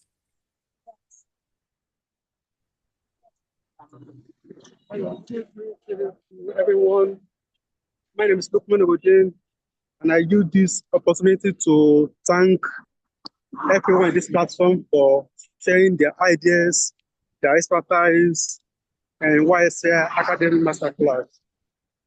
Let me use this opportunity to talk quickly about transforming in any relationship, mindset for transforming any relationship. We have to be one. We have to believe in ourselves that yes, I can do this. Yes, I can make this. Believing, striving, achieving, all these parts of mindset for transforming any relationship. The second one is that we must not isolate ourselves. We must believe that we can make these things through our partners, through our people, through our friends, through our related people, etc. That's one of the things we can do to make sure that our mindset for transforming any relationship is perpetually accessible, perpetually achievable, and perpetually attainable. Because of my condition, I won't be able to speak longer. Okay. Thanks very much, everyone. Thanks very much, Dr. Isbeth Lucas Apollari, for granting me the opportunity to share my little expertise in this masterclass. Thanks very much. Those behind you, are they your friends or they're just passing by?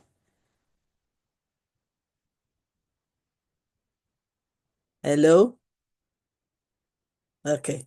All right. I just believe that, I just want to believe that he saved at that time in that environment. Okay. Let's move on quickly to, now I want to, is there any other person? Oh, yes. Professor Ambassador Osiji Emmanuel, do you want to quickly say something, please?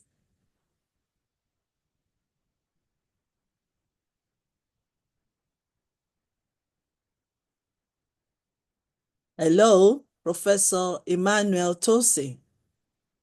Okay. Hello, can you hear me? Yes, hear we me? can. Yes, we can hear you.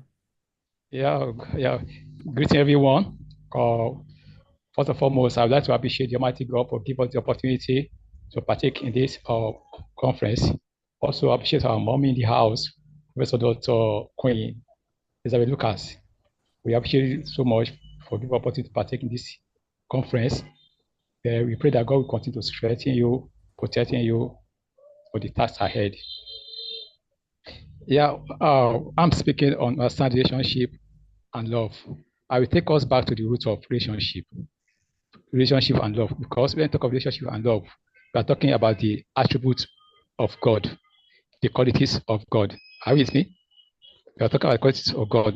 Then in the beginning, when God created man to relate with, that is relationship with man.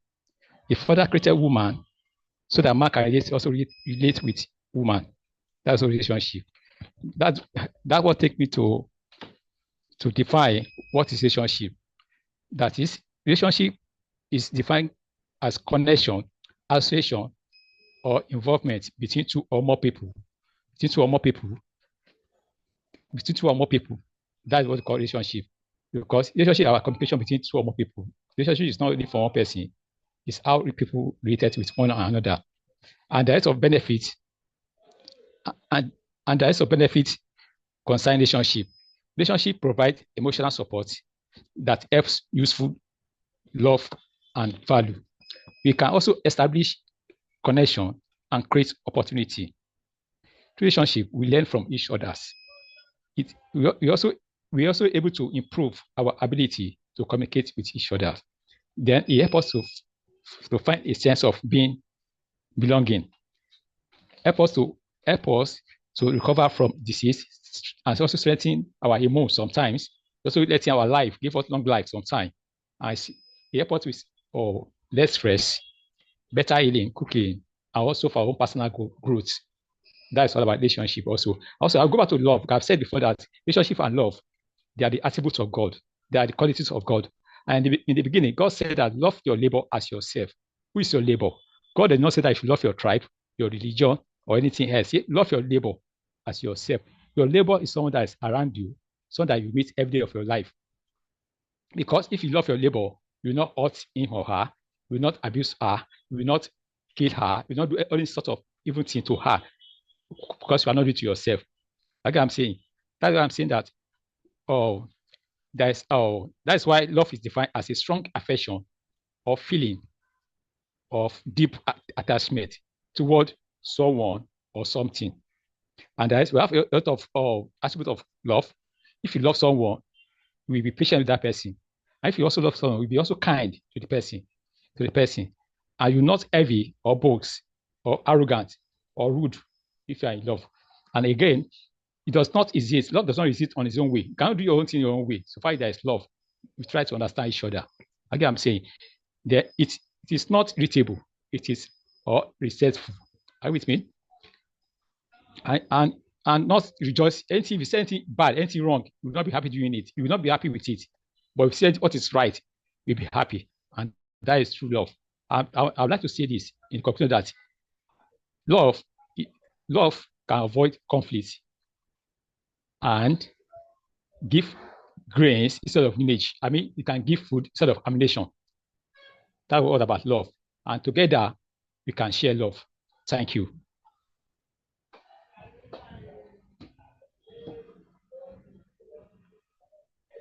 Thank you so much, Professor Dr. Ambassador Oluseji.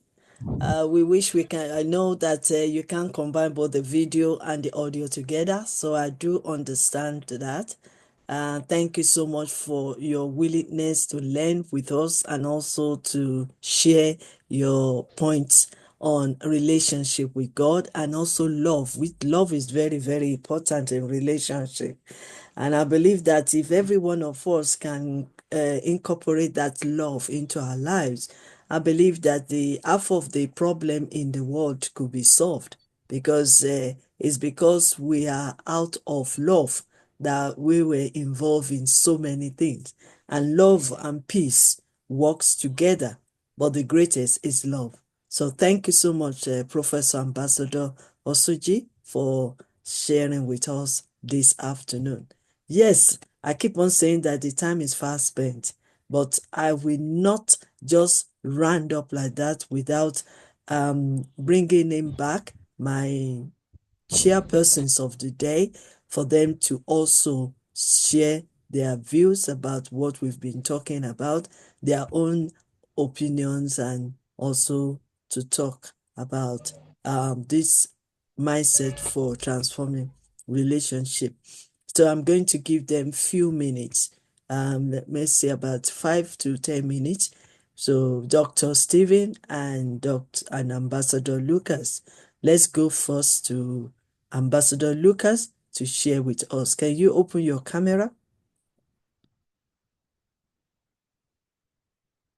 Okay, can you share with us briefly in 10 to 15 minutes about any topic you have chosen again? All right, ma'am. Thank you very much for this great opportunity given unto me. And I also want to appreciate all the great speakers that have spoken earlier before mine. Concerning mindset that transforms any relationship. First thing I just here, I said a relationship that will grow starts from the mindset. And every man is built based on relationship. If you want to know how a man is capable enough, check out the relationship of that man. That is when you can know how far that man can go. So as I also put there, I said, to know the quality of a man, check his relationship. The mindset of a man will determine how strong his relationship will be. So if you have the wrong mindset in any relationship, definitely you are going to be a weak person in that relationship because you always feel insecure. Um, Two of various of our speakers talks about communication in relationship, especially I forgotten his name, the man in charge of this museum in Nigeria. He said it's not all about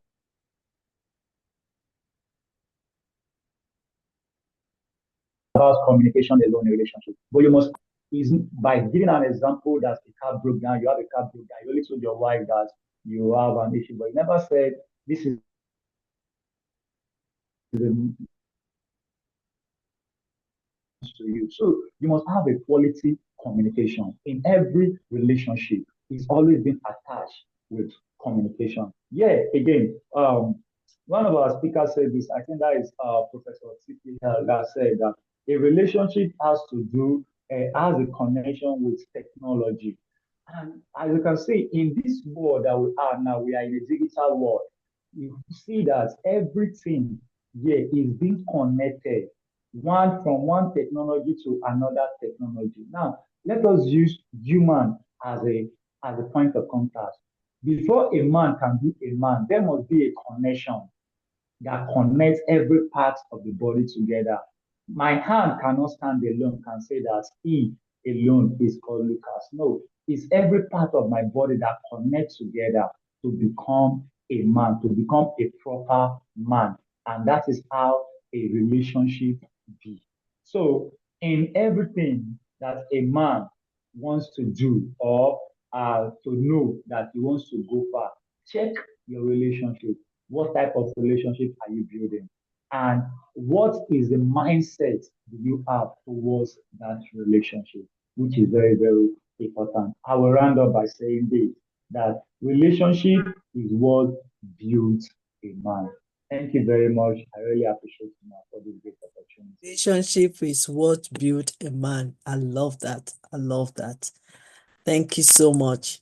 Over to you, Dr. Stephen Cameron. And we really appreciate you, sir, despite the fact of your busyness at work as a chairman and as a leader and working in a bank, you still create this time to come and moderate and come and speak and come and support us today and even yesterday. We do not take your time for granted. Thank you so much, sir. It's Dr. always an honor, Ambassador ma'am. Lukman, Ambassador Lucas Adarabiojo, the filmmaker. and you still have time to come and moderate with us, I say thank you so much. I really appreciate you, Ambassador Lucas. Over to you, Dr. Stephen. Thank you so much, a very dear Professor Dr. Queen Elizabeth Lucas. You are an amazing person, an amazing mentor, a source of inspiration, and a guiding light for all of us. Thank you so much for your love, affection, and mentoring. So, my topic for today is the role of personal development in nurturing relationships. So, good morning, good evening, good afternoon, everyone who are with us and who are from any part of the world. And it's an absolute honor to be here with you today as we delve into a deeply transformative topic that touches the core of our lives in every relationship we hold dear to. The role of personal development in nurturing relationships is the topic for today. When we think about relationships, whether they are personal, professional, or the community based relationships, one thing becomes clear: relationships thrive when individuals invest in their own growth. In other words, the more we develop ourselves, the more we become capable of fostering deeper and more meaningful connections with others. Jim Rohn, a great inspirational and motivational speaker, once said that you are the average of 5 people you spend the most time with. This statement emphasizes the truth that our relationships are often a reflection of who we are as individuals. The quality of our interactions, the depth of our communication, and the strength of our bonds are shaped by the work we do on ourselves. And this is also a testimony to this fact. We all are here for our personal development and getting mentorship and mentoring other people also. So, personal development is not a one time event, it's a long life journey. It encompasses our emotional, intellectual, spiritual, and physical growth as well. As we evolve and mature, we become more aware of our inner needs and our strengths and areas for improvement. We learn how to manage emotions, improve communication skills, practice patience, and develop empathy, all of which are essential to building and nurturing healthy relationships. The powerful personal development is transformative. And Tony Robbins, who is an amazing transformative speaker, once said that the only limit to your impact is your imagination and commitment. I would repeat, the only limit to your impact is your imagination and commitment. By investing in ourselves, we unlock the ability to elevate others who are around us and forge relationships that are not just sustainable, but enriching. Today, we will explore how personal development is the bedrock upon which we build successful relationships and practical ways also we will learn that we can apply personal growth strategies to strengthen the bonds with those who are around us. As we dive into the specifics, I encourage you to reflect on how you can further develop yourself to be a better partner, to be a better friend, to be a better colleague, and to be a better family member. So, the importance of personal development could be seen in the political sphere as well, the economic sphere as well, and let us check it out a little bit. At the political level, leadership is not just about policies, it's about how leaders connect with people, understand their needs, and build trust of the people. Great leaders like Abraham Lincoln were known for their emotional intelligence and empathy also, which helped them navigate even the most divisive times in American history. Lincoln's ability to connect with people from various walks of life, despite differing views, is a perfect example of how personal development directly impact relationships. A political leader engages with communities. Their own personal development is a paramount in fostering collaboration, negotiation, and peace building efforts. Emotional intelligence and self awareness and communication skills are crucial for political leaders to understand their constituencies and negotiate effectively with others, both domestically and internationally. On a practical level, political diplomacy relies on people's ability to grow emotionally and intellectually. The leader's personal development enables them to bridge political divides and guide their nation towards cooperation and unity. Let us see the economic impact of personal development and relationships. In the business world, the strength of professional relationships is often a reflection of the leaders and employees' personal development. Think of Richard Branson, the founder of Virgin Group. Branson's commitment to personal growth has led him to build not only a successful business empire, but also a loyal network of employees, a loyal network of customers, a loyal network of business partners. His growth as a leader, learning how to motivate and inspire and connect with people, has played a crucial role in the success of his company. In business, personal development is integral for improving skills in leadership, empathy, conflict resolution, and decision making. When we develop these abilities in ourselves, we would be able to lead more effectively and foster better relationships with colleagues, clients, and partners. Personal growth helps us become a more effective communicator, listener, and a collaborator, all of which are essential for the business success. Moreover, personal development enables individuals to maintain their emotional resilience also, which is especially important in high pressure business environments. Leaders who invest in their personal development are better equipped to manage stress, adapt to the changes, and inspire their teams through difficult times. Let us see the social impact of it as well. In our personal lives, self awareness is one of the greatest gifts we can give to our relationships.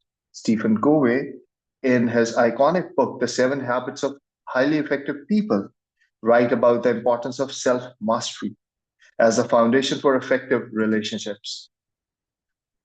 Now, let us see what are the strategies that we would use and we would apply for our personal development to nurture our relationships.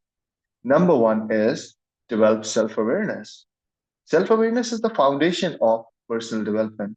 Understanding your emotions, strengths, and areas for growth helps you to become a more mindful person and makes us a better person when we engage with other people. How we are going to apply this strategy? Let us see the technique.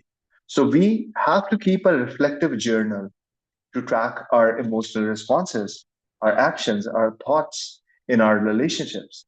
Identify patterns and areas for improvement in that. For example, if you tend to get defensive in discussions, notice when this happens and practice responding with curiosity rather than defensiveness. Number second strategy is cultivate emotional intelligence, which is EQ. Emotional intelligence allows you to understand and manage your emotions and respond to others' emotions in a healthy way. This is a key in any kind of relationship. And how to apply this strategy? Let us see the technique. Practice active listening and empathy. Respond thoughtfully to others. Respond thoughtfully to other people's emotion rather than just reacting impulsively. For example, when a colleague is upset, take the time to listen to their concerns without immediately offering solutions or becoming defensive. Number third strategy here is improve communication skills. Effective communication is critical to nurturing relationships. It helps you express your thoughts and feelings clearly while also understanding the other person's feelings. Let us see what are the techniques to apply this strategy that is improve in communication skills. Practice active listening, avoid interrupting, and express yourself calmly and clearly. Use I statement to avoid sound accusatory. For example, instead of saying, you never listen to me, say, I feel unheard when I don't have the opportunity to share my short thoughts. Number fourth strategy is develop conflict resolution skills. Disagreements are quite natural, but how we handle them makes all the difference in relationships. Personal development and conflicts resolutions help us approach disagreements with patience and respect. Let us see how we are going to apply this strategy. Let us see the technique. Stay calm. Listen to the other party's perspective. Focus on finding a solution that benefits the both sides. For example, when facing a disagreement with a partner, take a break to cool down before resuming the discussion with a mindset of collaboration. Number fifth strategy is cultivate patience and tolerance. Patience is a cornerstone of any successful relationships. Being patient with yourself and allow others relationships to grow and evolve naturally. Let us see how we can apply this strategy. When you feel frustrated, rising, take a deep breath and remind yourself that growth takes time. For example, if your child is struggling with a task, patiently guide them through the process rather than showing frustration. Let us see the sixth strategy, that is trust through consist build trust through a consistent approach. And trust is the bedrock of every relationship. Being consistent in demonstrating our reliability, honesty, respect, we foster strong connections. How we are going to apply it? Let us see the technique. Be dependable. Follow through on promises and commitments, no matter how small they are. For example, if you promise to meet a friend at a certain time, ensure you arrive on time to show respect for their time as well. Now, let us see the seventh strategy. Practice forgiveness. Holding on to grudges can hinder personal growth and damage relationships. Learning to forgive both yourself and others is essential for making healthy connections. Let's see how we can apply it and let's see the techniques. Let's go off through the past hurts and we have to let it go by focusing on the present and future rather than dwelling on the past. For example, if a family member has done something wrong to you, you allow yourself to feel hurt.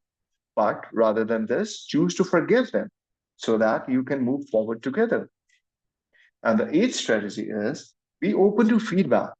Personal development involves being open to constructive feedback from others. This openness can help you grow and become a better person, better friend, a better colleague. Now, how we are going to apply it, let us see the technique. Actively seek feedback from those you trust and be willing to learn from. For example, after a meeting at work, ask your colleagues for feedback on a presentation and use the feedback to improve next time. Number ninth strategy is set personal goals for growth. Have clear goals for your personal growth and personal development. Ensure that you're always evolving, which in turn enhances your relationships. How we are going to apply it? Let us see the technique. Set clear and achievable goals for your emotional, intellectual, and relationships growth. And for example, set a goal to read one book on communication each month to strengthen your ability to connect with others. And the last strategy is practice gratitude. And I think it is the most important. One, gratitude fosters positive energy and deepens connections by helping us appreciate the people in our lives. Let us see the techniques for it. Take time each day to express gratitude for the people who are around you and for the relationships you have. For example, send a note of appreciation to a colleague or friend, thanking them for their support and kindness. Now, let's conclude this topic up. In conclusion, personal development is not just about self improvement, it is about improving relationships with others. The more we invest in our growth, the more we are able to nurture, strengthen, and alleviate the relationships we hold dear. Remember, the journey of personal development is ongoing. It requires efforts, commitments, and willingness to change, but the rewards are immense. As we grow, we open ourselves to deeper connections, stronger bonds, and a more fulfilling life. So I urge you to take these strategies and reflect on your personal growth and apply them in your relationships. You are the foundation upon which your relationships are built. And through continued self investment, you can create lasting, meaningful connections with those around you. Thank you so much for your time and attention, everyone. God bless you. so much, Dr. Stephen. Thank you so much for well prepared, both for the speaking and for the speech, and also for moderating this particular event today. And I also want to express my gratitude for your time yesterday. It has been amazing. Yesterday was another level. I mean, I can see the transformation. I can confess that I'm seeing transformation, including the beautiful picture profile and the updated profile. I can say there's been a lot of transformation, and thank you so much for trusting me to be your mentor. Thank you so much. Dr. Stephen Cameron is our vice And president. I was about to say this, ma'am, that first of all, it was really an honor. And this transformation, you played an amazing role in it. You are a mentor and a great leader, ma'am. Thank Thank you. you. Thank you so much. Dr. Stephen Cameron is Vice President of YYCI Pakistan and also advisory board member, because he continues to be teaching and sharing on our masterclass every time. And this year, from now to October, every first week of November, every first week of the month, till October, we'll be having our masterclass and our conference. So be ready, take charge, and see you there. Right, before I now round up, I also want to appreciate all our great leaders that are still with us till now. I appreciate you all. Thank you so much. I have a special announcement to give, and then I will call on Dr. Samina to share with us from our wealth of wisdom and also to do the closing prayer. And then from there, we play some videos, and then we can say bye-bye to ourselves. Please remember, I've put it on the chat box. There's WhatsApp masterclass evening section this evening from 7 p.m. Nigerian time or UK time 6 p.m. So please join and enjoy our great speakers for today. We have Ambassador Joseph Odesin, Ambassador Stephen Davison, and Ambassador Omotola Shuboali. And I think there's also another one person that will be joining for today's evening. So thank you so much for joining us. Okay, let me just share these slides quickly so that I don't waste much of your time. I think I've mixed it up. Sorry. Let me check what I'm checking. What am I doing? Okay, that's not the one. You know, when you have so many slides opening. Okay, special announcement. That's what I want to show us quickly. Special announcement. Permit me to quickly invite you all to tomorrow if you can join us.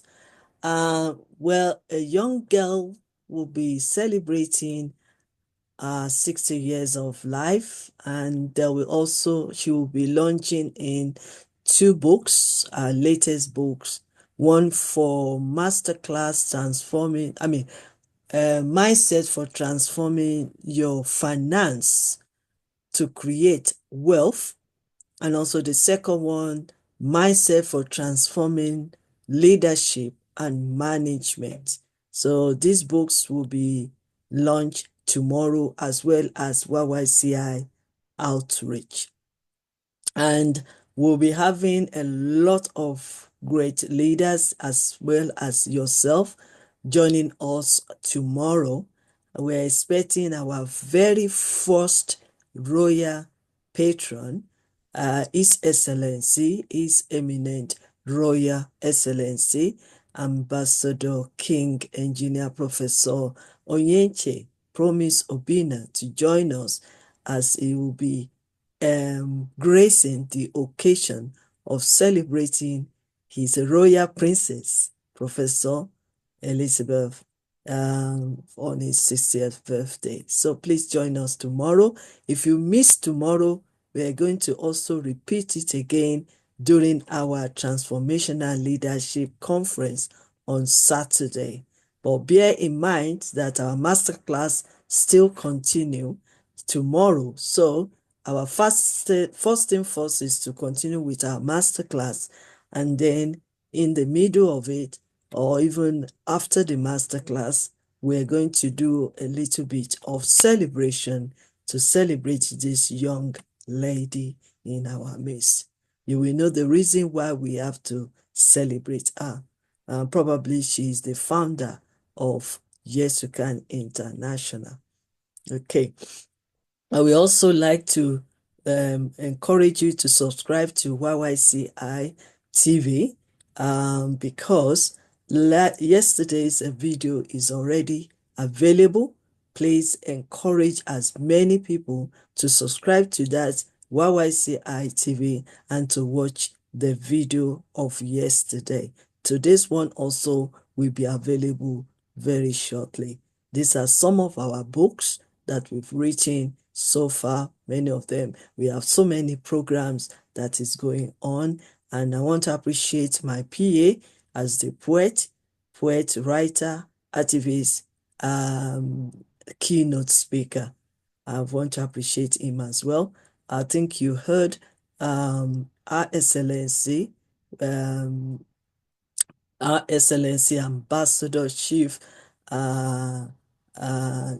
Topechukwu Princess talking about Liberate the Women Initiative and how we are collaborating together to empower the women.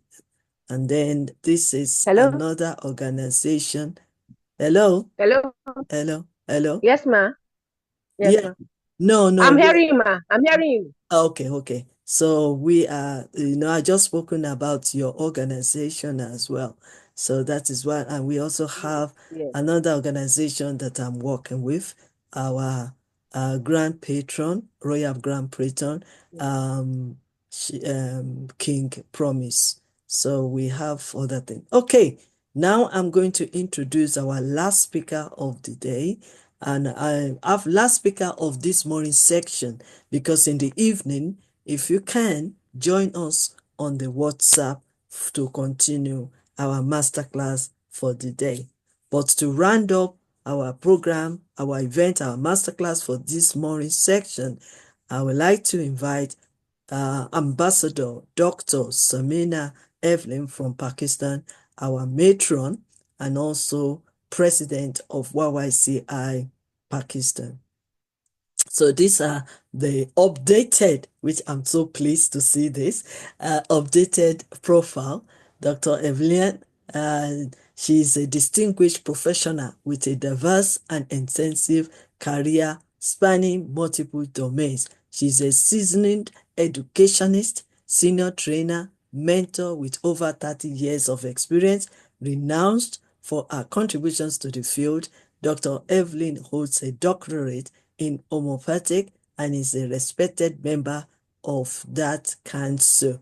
Our academic achievements includes a master's degree in English language from the National University of Modern Language and a master's degree in Urdu language from the University of Buja. Driven by a passion for learning and service, she also earned a bachelor's degree in art and a diploma in nursing from Shai Nursing Examination Board, and many more. Okay, Dr. Evelyn's leadership extends to her role as president of YYCI Pakistan and a valued member of the advisory board at Y.Y.C.I International, where she contributes her expertise to empower individuals and foster entrepreneurship growth. She is also an active member of the Women Chambers of Women of Commerce, advocating for women's economy participation and empowerment. In addition to her diverse educational background and professional achievement, Dr. Evelyn deepened her knowledge with a master's degree in theology, underscoring her commitment to spiritual enrichment and holistic development. Through her career, Dr. Samina Evelyn has exemplified dedication, expertise, and a profound commitment to excellence across healthcare, education, community leadership, making her a respected figure in her field and beyond. So, I want to say thank you so much, ma'am, and we are ready to listen to listen to you as you share with us from your wealth of wisdom, knowledge, and experience. Thank you so much. And that will be our last speaker of the day, and she will also conclude by a closing prayer. The stage is yours, ma, Dr. Samina Evelyn.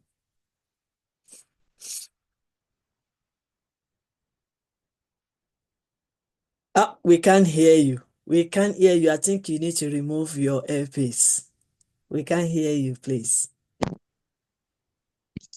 Thank you so much, Dr. Queen Elizabeth, Global President, YYCI, and the Director of YYCI. Good morning, good afternoon, and good evening, everyone in the house. So, as I am an educationist, homeopathic doctor, and ordained reverend, also I am a servant of God. And because of this, I am willing to serve my partners, willing to love the others. So my topic of today is understanding relationship, love, building the foundation for deeper connections. It's to honor to stand before you today as we delve into one of the most universal yet most transformative subjects we can explore, love and relationship. We think for a moment about our life, the relationship, the bond we build have so much valuable. We cannot stay away without these connections, relations. These connections are not just a part of our lives, they define and transform our lives. Relationship is really a valuable. In John 13, verse 34, Jesus says, love one another, just as I have loved you. You also love one another. Ephesians chapter 2, verse 2 advises, with all humility and gentle, with patience, bearing with one another in love. Proverbs 15, verse 1 highlights the power of the words. A soft answer turns away wrath, but a harsh word stirs up anger. So, we should love one another as much as we can. We should care for each other. We need to love and compassion, need for humility and patience, need for effective communication, and need for personal growth and forgiveness. These are the qualities which the Bible also teaches us. I will highlight my topic. Love is a two-way process. Love is giving, not a receiving only, but giving and receiving. Relationship gives us opportunity to enhance ourselves, teach us, gives us deeper understanding, to grow, to shine ourselves. Isn't it wonderful? Isn't it marvelous to love others and to make friends others? This is, I think, a very big thing that we receive. Tribute to universe. I want to give a short poem, feeling of love, pure and true, beneath the sky where hearts unite, love a force that turns the dark into light. Harmony whispers, soft and clear, binding souls, raising fears through every act, through every smile. A gift so rare, a treasure so divine and powerful. It heals the soul, it heals the mind. It's pure love. It's pure love. So this is a tube. This is a tribute from myself to love and lover. As you know that the Valentine Day is a lover's day, and it is coming after a few days. So love and relationship is very important in our life, which inspires us. A world where peace is not dream, but reality. We create together. We communicate together with each other. We should know relationship, true love has no limits.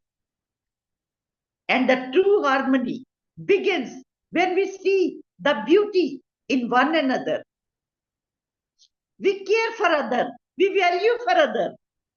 Love teaches us to talk and live in peace, in unity, in harmony. To find balance even in the midst of chaos, disturbance, and relationship needs true and unconditional love.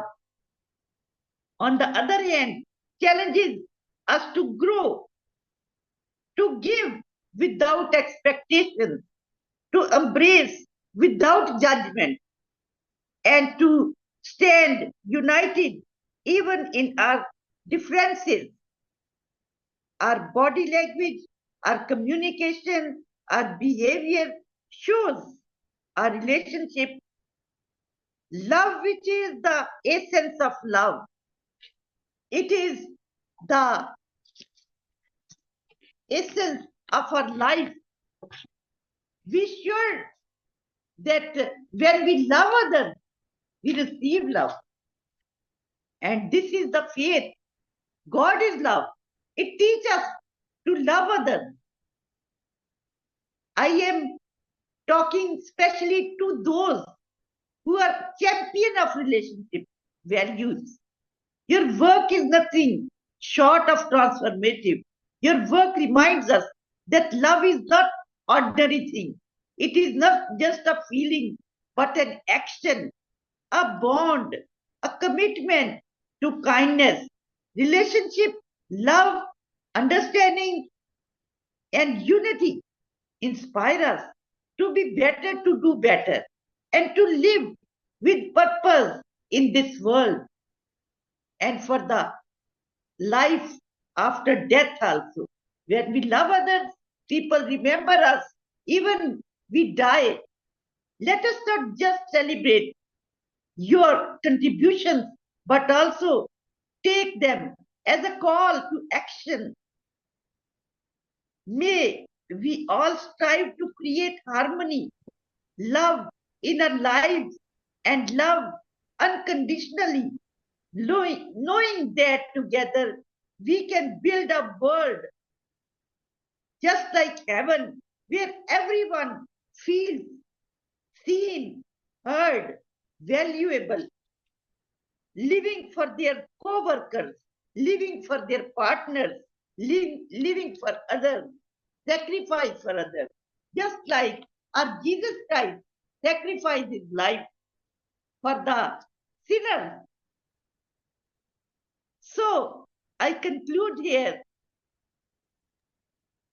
I would really like to thank you so much, Dr. Queen Elizabeth Lucas, for being the heart and soul of this mission of love and relationship, peace, and harmony.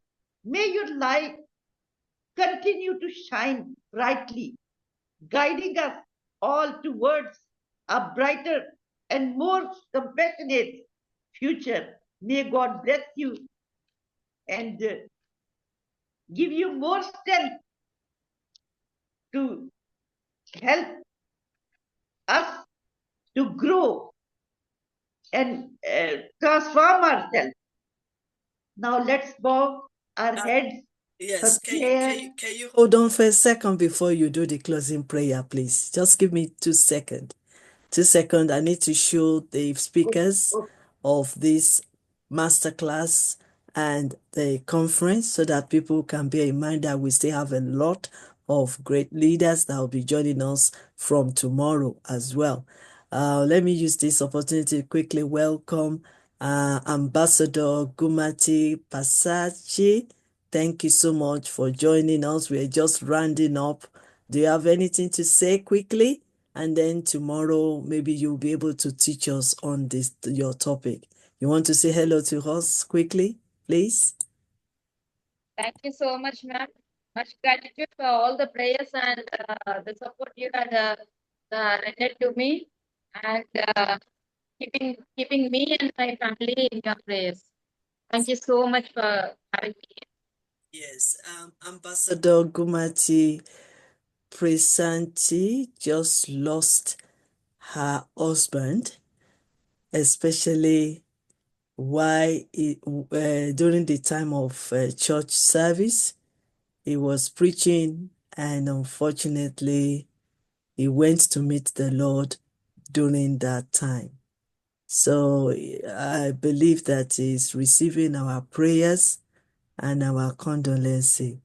So he's been on this for the past few weeks, and God is comforting her and her family, and I believe that she will regain her strength back to continue the journey with our children that our husband has left behind. So I pray for God's strength.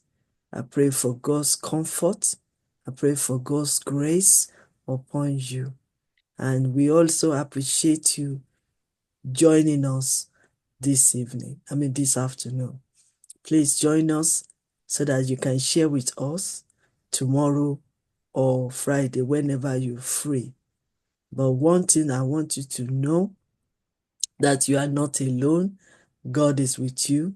God will not forsake you. God will not disappoint you.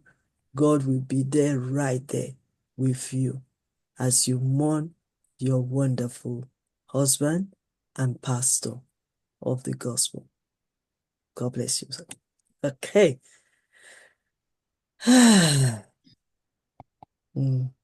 Okay, so I just want to quickly show this. So vote of thanks again to all our great speakers that have spoken so far. We still have a few days to go. So I just want us to know that we are blessed to have Dr. Stephen, Dr. Aika will be coming to interview me tomorrow, or interview the celebrant tomorrow. Professor Nada from Koshia will joining us. Coach Adiana also will be joining us. Dr. Stephen from Pakistan, and Dr. Aika Mahaja from India, and Professor Nada from Croatia, Coach Ediana from Indonesia, and also we have Ambassador Lucas Abarabioyo from Nigeria, and my PA, His Excellency Prince Ambassador Dr. Lukman Nuruddin Adeniji from Nigeria. They will be the chairpersons and the moderators of the event. So we have all the royal guests of honor, special guests of honor, patrons and matrons, special guest speakers, and YYCI speakers and trainers.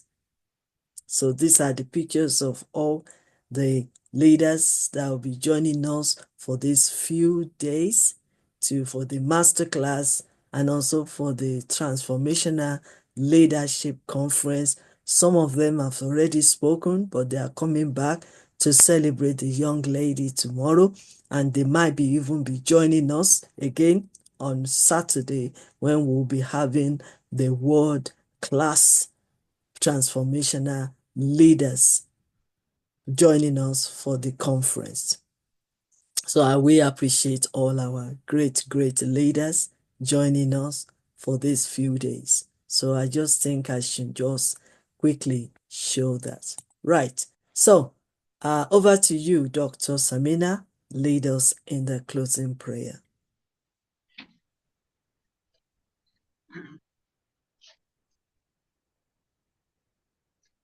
First of all, I'm sorry for the loss of a dear sister, for the loss of her husband. May God bless her, give her comfort to bear this great loss. In Psalm 34 verse 18, it says, Lord is close to those who are broken heart, who are crushed. So I think he is not alone. He is with God, who is the King of Kings, and he is entered in the eternal life because he was the pastor, he was the servant of God. So I am sharing that he is in the safe hands of God. So God bless him abundantly and bless his family abundantly so that they can bear this loss. Let's pray. Let's bow our heads in prayer. Heavenly Father, creator of heaven and earth, I love you. I thank you. I adore you. You are King of Kings. I thank you for your guidance, for your presence, for your protection, and for all your blessings you shower upon us. Lord, all power and authority on earth and in heaven is in your hands. You open the doors which we cannot open. You can turn the winds. You can turn the storms. You always give us good things for our betterment. But even when you take something from us, we should even then thank you, because we all have to go to you, because you make us the place which is better for us. You prepare for us the crowns for our services on this earth. So we should always be grateful, thankful, and surrendered in your feet, that you are our Father. You knows what is better for us. Thank you, God. You always help us and guide us. I thank you for Y.Y.C.I platform. And I thank you for Dr. Queen Elizabeth Lucas for guiding us, for teaching us, and for helping us in every situation. Lord, give us wisdom and knowledge to serve you and all the people on this platform. Bless us all. Bless the management. Bless all the supporters, listeners in this year of 2025. May this year a year of success for us all, year of blessings for us all. Wherever our voice go, change will come in Jesus' name. Miracles will come in Jesus' name. I ask all this In your mighty name of Jesus Christ. Amen.